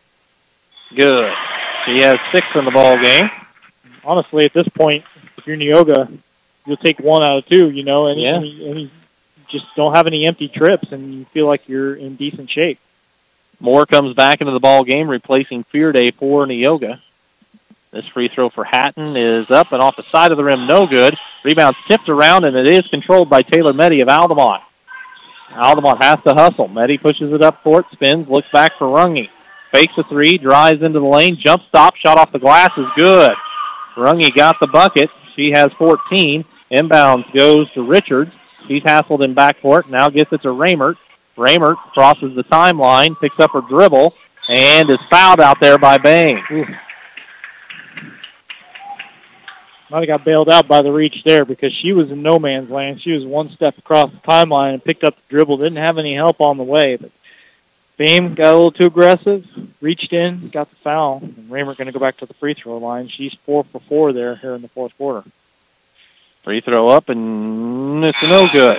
Hit off the back of the rim and bounced off. Put the broadcaster's jinx on it right there is what I did. Yep. Sorry, Audrey. And Avery Fearday checks back into the ball game, this time for Abby Hatton, as Raymert will try to split the pair. This one's up, and it's good. So she has 14 now in the ball game and extends the lead to 10 again for Neoga. 1:15 on the clock. Nelson to the top of the key, leaves it with Bain. Bain drives into the lane, puts up a shot. It was blocked, and it goes out of bounds where it'll be Neoga ball, or excuse me, Altamont ball. Bain coming close, taking steps as she was driving to the baskets there. But at least that's what again what the fans on the Neoga side had to say about it. And meanwhile, Altamont going to call a timeout. They've got them to burn. They want to talk it over. Minute 11 to play in this one. It's Neoga 58, Altamont 48. We'll be back in 30 seconds on KJ Country 102.3. ProLube of Effingham is more than just your favorite oil change shop. We sell and install all major brands of tires. Check engine light on? We also perform diagnostic and repair work. Call or stop by today for a free quote at ProLube of Effingham. Local, secure, enduring, and more convenient than ever. Washington Savings Bank is located in Effingham, Mattoon, and anywhere you are with their 24/7 virtual branch. Enjoy the conveniences of banking with all the services offered at Washington Savings Bank. Member FDIC. Altamont took the timeout. It'll be their ball to inbounds under the basket as Altamont has just one timeout showing on the board. Yep. And that's how I've got it, too. Interesting that they took it there when the clock was stopped and they had possession. I mean, but you got to score. You're down 10. I mean, every possession is hugely important, but you got to get something every time down now. And looking to get it in bounds. It's bounced off a foot, picked up by Nelson. She goes into the lane. The ball was knocked away, and it's grabbed by Phillips. Phillips is fouled, and will walk the Neogas in for a couple more free throw opportunities. Yep, that's a tough break for Altamont as the foul goes against Brooke Runge, her third. Phillips going to go back to the free throw line where she hit a couple earlier here in the quarter. And Neoga just continuing to shoot free throws. They've only made a couple of field goals here in the quarter, but they have done their job at the line. Free throw is up and good. Looks almost like the confidence is building for Neoga every time they go to the line. You got to start feeling pretty good. 66 seconds to go, up 11, but can't give up on this one just yet. And you can make it up 12 as Kylie Phillips now scored her 12th point. 1:05 to play. Altamont hustles it up to Osteen. Osteen back to Nelson, off to Runge. Runge drives into the lane, gets to the basket, stops, pops, shot off the glass, too strong. Rebound, Fearday. Got it out to Phillips. Phillips splits the double team, but she's fouled. And with 50.6 seconds left, Neoga is in control of this one. They're going to win the NTC regular season via a tiebreaker. And it looks like they're going to win the NTC shootout here tonight. Certainly in good shape as Runge was able to get to the rim and get an open look. Neoga was not interested in hacking or fouling or anything like that. They just contested her up to the shot, but she couldn't get it to go. And Phillips, another 2 free throws coming up. First one on the way, good. So she has 13 now in the ball game. She is the third player in double figures for Neoga. Meanwhile, Peyton Osteen did foul out with that personal. Gotcha. Free throw, good. So she has 14. Makes it 62-48. That is the largest lead of the night for Neoga. 45 seconds to play. Nelson drives on the left side. Spins, puts up a shot. It's no good because she's fouled. And Coach Romack is like, why? Well, we've been talking about it all game, and Neoga finally has somebody foul out. Tristan Moore just picked up her 5th. But honestly, to make it to the 41.2 second mark and only now have to be doing this, really speaks to, again, the job that Coach Romack did to keep kids on the floor, keep that rotation going. Nelson will have a couple at the free throw line. The first one is up and good. She has 21 tonight. Want to mention Kimberly Brummer just checked into the ball game. She's a 5'5" senior from Altamont. She will see her first action of the night, but she's a valuable part of this Lady Indians team from Altamont. That free throw for Nelson is good as well. She has 22. Inbounds goes to Phillips. Phillips hands it to Fearday. She crosses the timeline. Ball knocked loose, and coming out of there with it is Taylor Meddy. But as she grabbed the ball, she got a little antsy and didn't get it put down on the court quick enough. She's called for steps. Yep, just nothing going right, unfortunately, for Altamont down the stretch. And can't afford that. 33 seconds left. Neoga just has to be able to get the ball inbounded. They do find Fearday. She brings it towards the timeline, sees a double team coming, spins away from it, and tried to pass out of it, and there's a foul call. I think she might have already thrown the ball and been in the process of turning it over when that whistle came, but again, a 12-point game under 30 seconds to go. I don't know that it would make a huge difference, but it is Brooke Runge's fourth foul, rather. Fearday going to the line for a couple. 27.6 seconds left, as Dustin mentioned. Neoga pushes the lead up as the free throw rattles home for Fearday. Makes it 63-50. Boy, Neoga took over this game in the third quarter, where they outscored Altamont 23-9 and has really never looked back. That free throw off the heel of the rim, no good. Rebound to Taylor Meddy.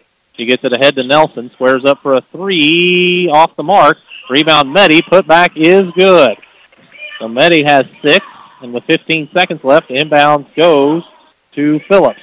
Phillips is trying to work around the defense, gets it ahead to Raymert. Raymert looks up court. They find Richards. Neoga's just playing keep away. Now they hand it to Fearday. Fearday is tied up with 1.5 seconds left. Possession arrow favors Neoga. So pretty much all they have to do is get the ball inbounded, and they will win this ball game. Richards will have the honors, throws it to Phillips, and that'll do it. Final score, Neoga 63, Altamont 52, as Neoga improves on the season to 15-3. They will play one more time Saturday here against Cumberland. Altamont has their season come to a close with a record of 13-3, and all 3 losses on the season for Altamont came at the hands of Neoga. What a ball game. Final score, Neoga 63, Altamont 52. We'll wrap things up with Dustin's stats. Both of the coaches said that they would come and chat with us after the contest, and we are looking forward to that as well as we wrap up this shootout championship with Neoga picking up the 63-52 victory here on KJ Country 102.3. Come see all the redesigned Chevrolet and Toyota models at Dan Heck Chevrolet Toyota, located South Route 45 here in Effingham, or at danheck.com.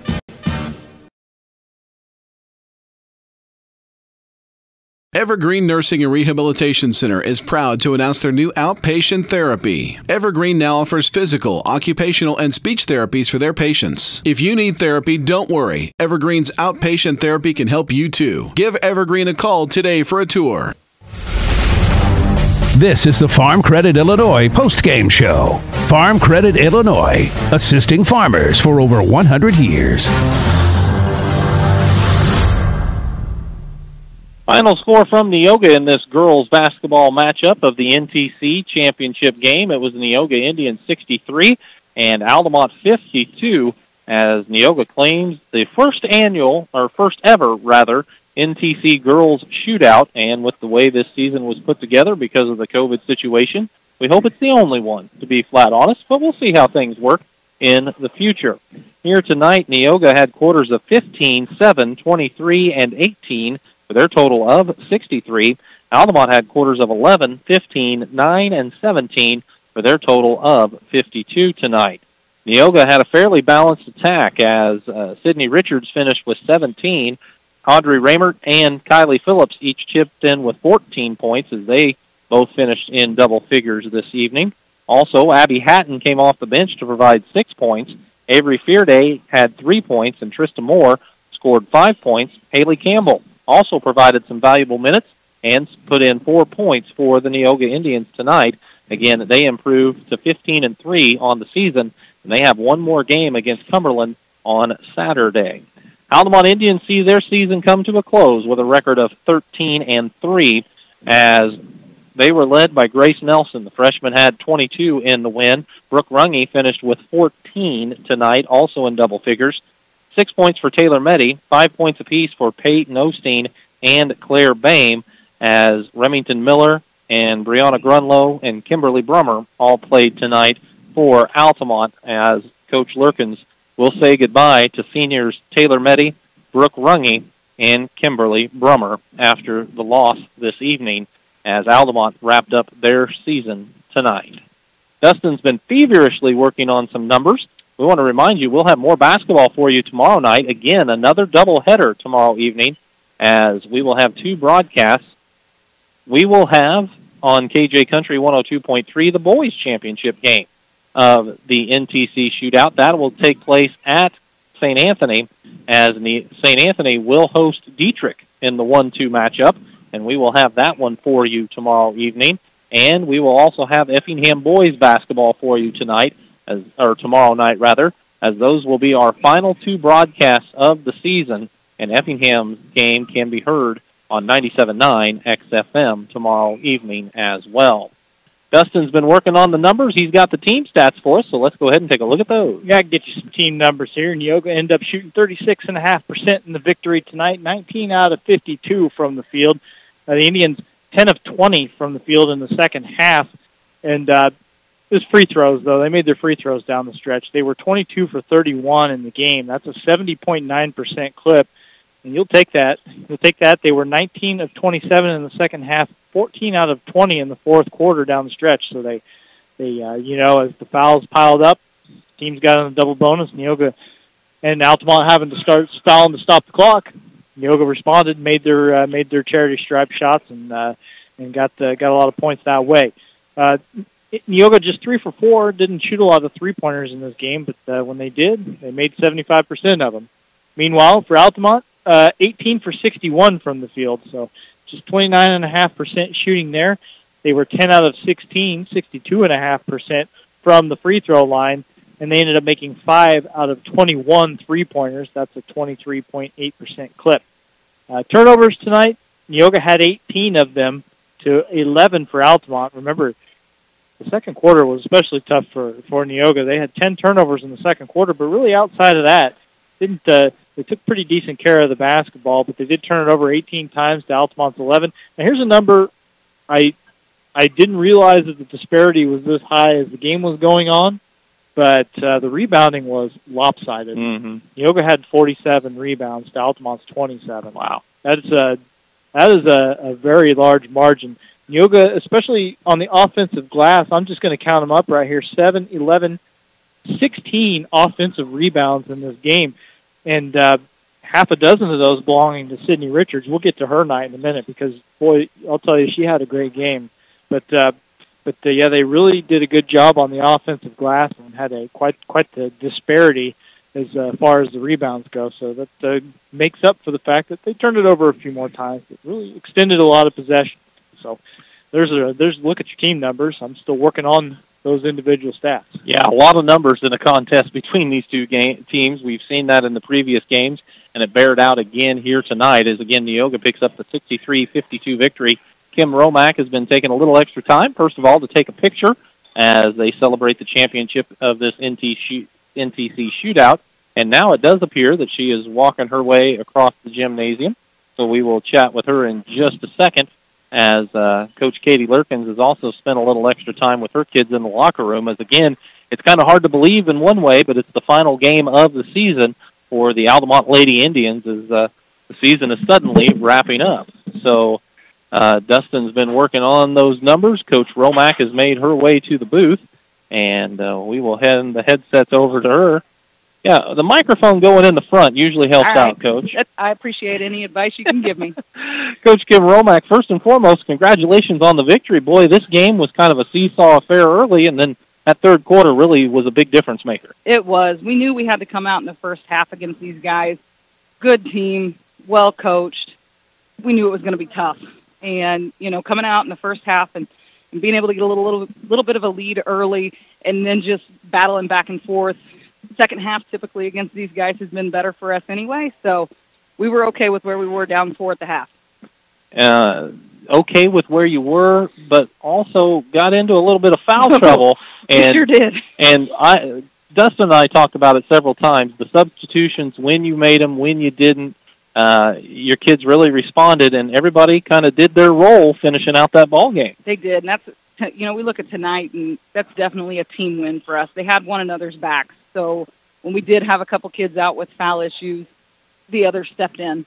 And, it was always, and we rotated people who we were guarding defensively. We knew Nelson and Runge were going to be tough, and we had to have good defenders on them, but we also had to watch out for our own fouls. So everybody had to guard everybody tonight. It does sound kind of silly when you say you played good defense against a kid and she scores 22 and another quality player scores 14, but really when you hold those two kids from Altamont to those numbers, it's a pretty good night. It is a good night. We know they're going to get their points. We know we're not going to come out and shut them down completely. We know they're going to get their points. We want to limit the amount of opportunities they have. And I thought the girls played tough tonight. They took it, and we took some hard hits, and they bounced back up, and very proud of the way they played tonight. Sydney Richards in particular has proved to be a problem for Altamont in the 3 matchups that you've had with Altamont. But she's a problem for a lot of teams. She is. She's so stinking athletic. Just to be 6 foot tall and handle the ball and shoot from the perimeter, but also post up and have a beautiful shot from 15 feet. Like, she's got it all. Ask a lot of a player like Kylie Phillips, the senior, takes care of the ball quite a bit and then chips in with 14 big points tonight. Yeah, she's been consistent for us this year in scoring, and just a team leader. She kind of keeps everybody under control and makes everybody take a deep breath every once in a while. But very, very proud of the way, especially she and Audrey Raymond, our other senior. Mm-hmm. Their leadership has been fantastic. And she, by the way, scored 14, so nice to have 28 out of that pair of seniors. Yes, and we were looking. We knew Audrey could come in and have a big game for us tonight. She's had a couple games where she's had some foul issues, and for her not be one of them with very many foul issues early on tonight was kind of nice. But we knew she was going to have a big game because she was due. It was just, and she came in And again, she's just kind of she likes to get in the post and she likes to bang around a little bit, but she's pretty calm and cool and collective when it comes to having a play and then walking to the foul line and knocking down shots. Trista Moore is a fun player for me to watch. She scored 5 points tonight, all of them in the third quarter, but she does so much more than that. She is a top-notch on-ball defender. She is, and that's what, she didn't get a break tonight, guarding-wise. She was always going to be on Nelson or Runge unless she was in foul trouble. She was always going to be on one of those two girls, and she's our defensive specialist. I love the way that kid gets after it, but then she'll go after any loose ball as well. I thought early on there when she came over and kind of flew into a chair over there by us that I was a little bit worried, but man, she popped back up and just got right back into the game. Avery Fearday contributed as she always does in several ways as well. Yep, she's our other defensive specialist. We look at those two juniors and they love the game of the defense and just the grit of everything. They're unselfish players, so they don't care if they score on the offensive end. They usually chip in, 5 to 7 points a night, but defensively those guys really help us out. Nice to have the option of Abby Hatton coming off the bench with a 6-foot freshman, and also Haley Campbell providing some valuable minutes as a 5'11" freshman for you tonight. We got some youth coming up too that's got some size and again just athleticism. We feel like we don't get worse when we sub in. We bring just a different aspect. So if you take out a couple of your defensive players, well, now you got potentially 3 or 4 6-foot girls on the floor, which make a hard matchup for the other team. So we don't feel like we get any worse when we sub. Well, Coach, it's been a fantastic season for your Neoga Indians. You win this hopefully only NTC shootout that we ever have. I hope so too. It's been a crazy year, and they're just not having really the finality of a postseason and everything. So proud of the way these girls have come in and played. They could have said, coming into this week, well, we got volleyball starting, we got this and that, but man, they came out focused tonight. Very proud of the way they play. From the beginning of the season, we started out strong. We had a couple tough losses there. And again, you look at how a team bounces back from that, and these guys have bounced back and just they finished the season strong. We got one more game to finish out on Saturday. Probably doesn't hurt that it's a bit of a rivalry games here with Altamont tonight and then Cumberland on Saturday. Yeah, so Cumberland we get to see, the county rival, plus we get Coach James's daughter, Sammy, coming in to her home floor where she, this is where she played her high school years. So very excited about that as well for an opportunity to finish against those guys and have a, great finish to our season. Well, Coach, congratulations on the victory tonight. And congratulations on a great year for the Neoga Indians. Thank you very much. We appreciate you guys coming up. And, again, if you guys want to get down, you and Whitey were talking about running. Yeah, if you want to get down on the floor, I will gladly video anything you want. We got to get it going here, Coach. Okay. We appreciate that offer, but we got to move things along this evening. Thank you. That's Coach Kim Romack of the Neoga Indians as she hands the headsets over to Katie Lurkins. A lot of respect between these two coaches for the Altamont and Neoga Ball Club. And Coach Lurkins, we appreciate your patience with us. And sorry, Coach Romack had a lot of good things to say. So well, a tough night here, and really the third quarter seemed to really be the difference maker in this one. Yeah, when we go back and look about our games we played, et cetera, we knew that we had to put together 4 quarters. We had to play a complete game, and we didn't, whether that was just because of adjustments that Neoga made, changes that we made. In the end, the result doesn't change. Our saying for the year is that winning isn't normal, and the year's not normal. And unfortunately, the girls were upset in the locker room when I came in. I said, I want you to be upset. That means you care. That means you're passionate, and we're going to turn around and we're going to use this, and we're going to go back to, doing our normal. Well, and you talk about, this year's not normal. Winning isn't normal. It's also not normal to compile a 13-3 record, and that's where your club is actually going to finish up the year this year. Absolutely, yeah. Neoga had our ticket; they get all 3. But we had some really big games. I've said before on the radio that we were really blessed with a really strong senior leader that provides a lot for us with Brooke Runge, and then we have a really, really young team. Taylor Meddy as a senior came out, and she really did she contributed a lot. Kim Brummer, we've talked about how she's such a good teammate. But then overall, we've got freshmen, sophomores, and a junior on the bench.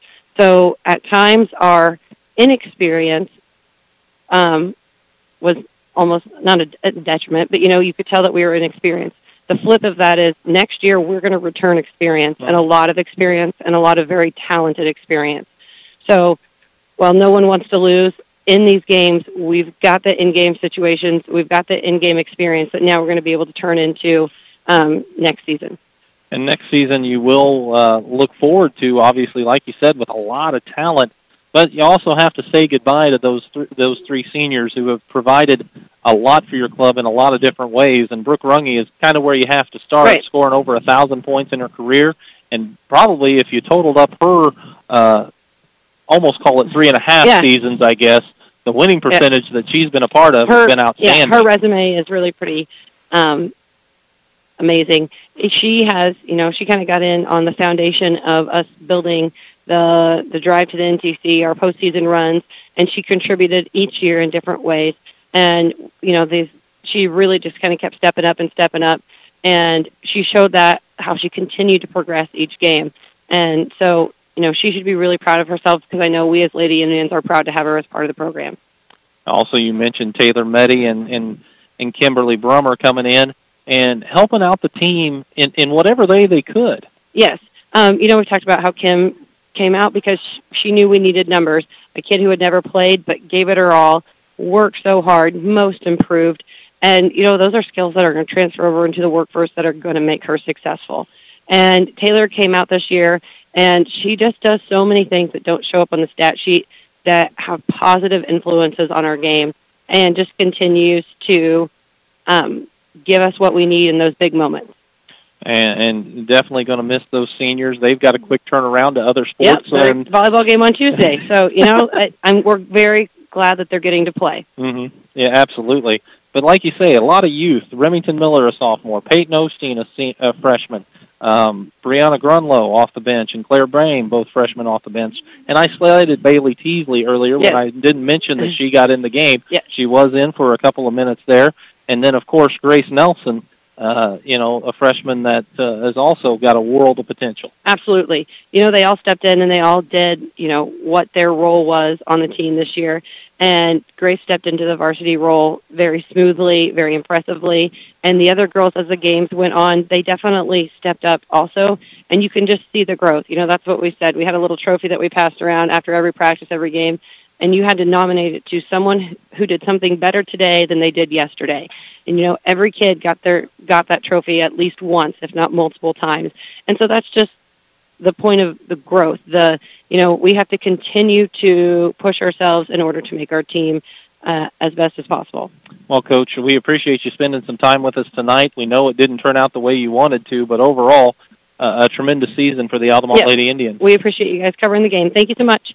That's Coach Katie Lurkins from Altamont as she talked about her crew after they fell tonight to Neoga by a final score of 63-52. We're going to check in with Gail for some post-game scores from around the area.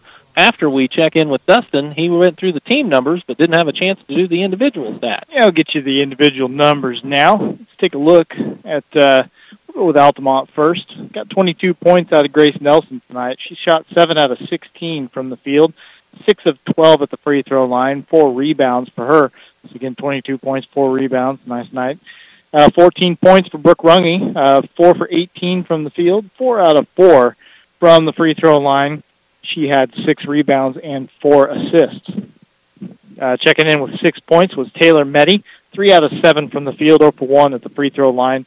She had a team-high 7 rebounds tonight for Altamont and also blocked a couple of shots. Got 5 points out of Peyton Osteen, 2 of 10 from the field, including a three-pointer, 5 rebounds and an assist for Osteen.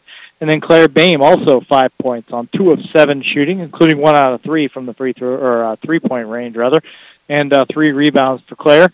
Brianna Grunlow played a little bit, 0 for 2 from the field tonight. Remington Miller also never did get a chance to score. She was 0 for 1 from the field with a couple of rebounds and an assist. And Kimberly Brummer checked into the game tonight. Bailey Teasley also, is that correct? Mm-hmm. Okay, so those are the kids that those last two saw some action, did not attempt a shot tonight. Those are your kids that played for Altamont. Again, finishes the season 13-3. Very fine season and a lot to look forward to for the Altamont Lady Indians. Meanwhile, for Neoga, 3 double-figure scores. Sydney Richards, boy, just a heck of a ball game. 17 points for the sophomore, 7 out of 13 from the field, 2 for 2 at the free throw line, and she had double-double because she had 10 rebounds, including 6 on the offensive glass and 5 block shots. Just a great all-around basketball game for Sydney Richards, and we'll be really excited to see what the next couple of years hold for her as she continues to play. Kylie Phillips, meanwhile, one of the 2 seniors on this Neoga club, closes out with 14 points in this game, 3 out of 9 from the field, 7 of 8 at the free throw line, and she was 6 for 6 in the fourth quarter. And that was, you also have to take into account that she took some pretty hard contact under the basket at one point and had to come out of the game for a minute, came back in and drilled some free throws. So some really good performances down the stretch for Kylie Phillips. Again, 14 points and 4 rebounds. Also 14 points for Audrey Raymer, 2 of 6 from the field, but 10 out of 13 from the free throw line. Really impressive effort for her. And again, down the stretch, 5 out of 6 in the fourth quarter. So a great job for her shooting the free throws in the biggest moments, and 9 rebounds. So Raymer very close to a double-double of her own. 6 points for Abby Hatton coming in off the bench, first person off the bench for Neoga, and she did a great job in a lot of different areas and chipped in 6 points on 2 of 8 shooting, 2 out of 4 from the free throw line. She had 8 rebounds and really, a couple of point blank shots that just didn't go down for Abby. If they go down, she's sitting there in double figures too. So a lot to look forward to from that freshman.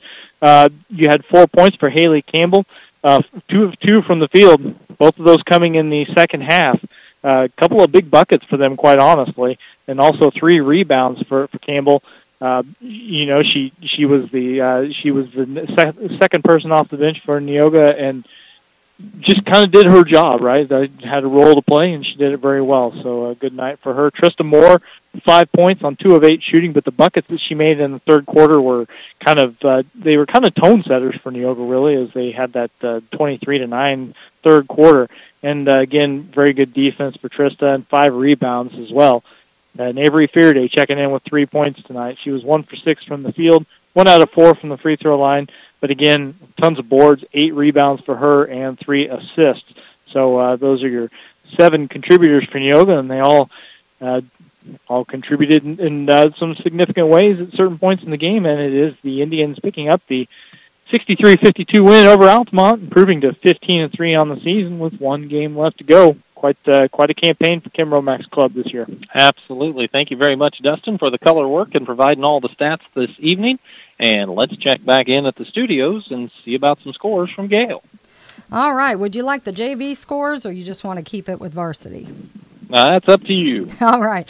In girls JV basketball, Mattoon over Effingham 46-41. It was St. Anthony over Cowden-Herrick Beecher City 47-17 in JV. And also in JV, Diedrich over Shelbyville 33-18. As far as varsity play, last I checked on the Mattoon-Effingham game, it was Mattoon leading Effingham early in the second quarter. Mattoon 17, Effingham 10. Final, Martinsville defeated Cumberland 43-34. Looks like St. Anthony over Cowden-Herrick Beecher City 60-43. Also in the NTC Champions Night shootout, South Central over St. Elmo Brownstown 42-31. And Shelbyville is leading Diedrich at the half 34-16. As far as the soccer score, in case you're interested, Mattoon over Effingham 4-3 in that soccer game. And in the Big Ten for today's games, Maryland defeated Michigan State 68-57. It was Ohio State over Minnesota 79-75. And Rutgers defeated Indiana 61-50. And I think that's all the scores I have. All right. Thank you very much, Gail. We appreciate that. Illinois fans will be interested in that Rutgers-Indiana score because that's who the Illini will play in their opener tomorrow. So there you go. Very good. Well, thanks, Gail, for your work back at the studios. Of course, CJ has been here videoing all night long. We appreciate him doing that, and he will have that posted probably tomorrow. Yep. CJ gives me the thumbs up on tomorrow, so you can check that out on our YouTube channel there as well. More basketball for you tomorrow night, as it'll be the final night of basketball broadcasts for our stations. Dustin and Greg will be at Effingham for that Effingham-Mattoon boys game. That one scheduled to get underway probably around 7:30 or so. And Mike Wilson and I will be bringing you the St. Anthony Dietrich matchup in the National Trail Conference Boys Shootout Championship game. And that game, again, scheduled to tip off at 7 o'clock. Girls game on 97.9 XFM between Effingham and Mattoon should be continuing right now, so you can check that out as we wrap this one up from Neoga, where the Neoga Indians picked up the 63-52 victory tonight. For Dustin White, for CJ, for Gail, I'm Matt Robinson. Have a great evening, everybody. Thanks for listening. This has been a production of Premier Broadcasting Incorporated.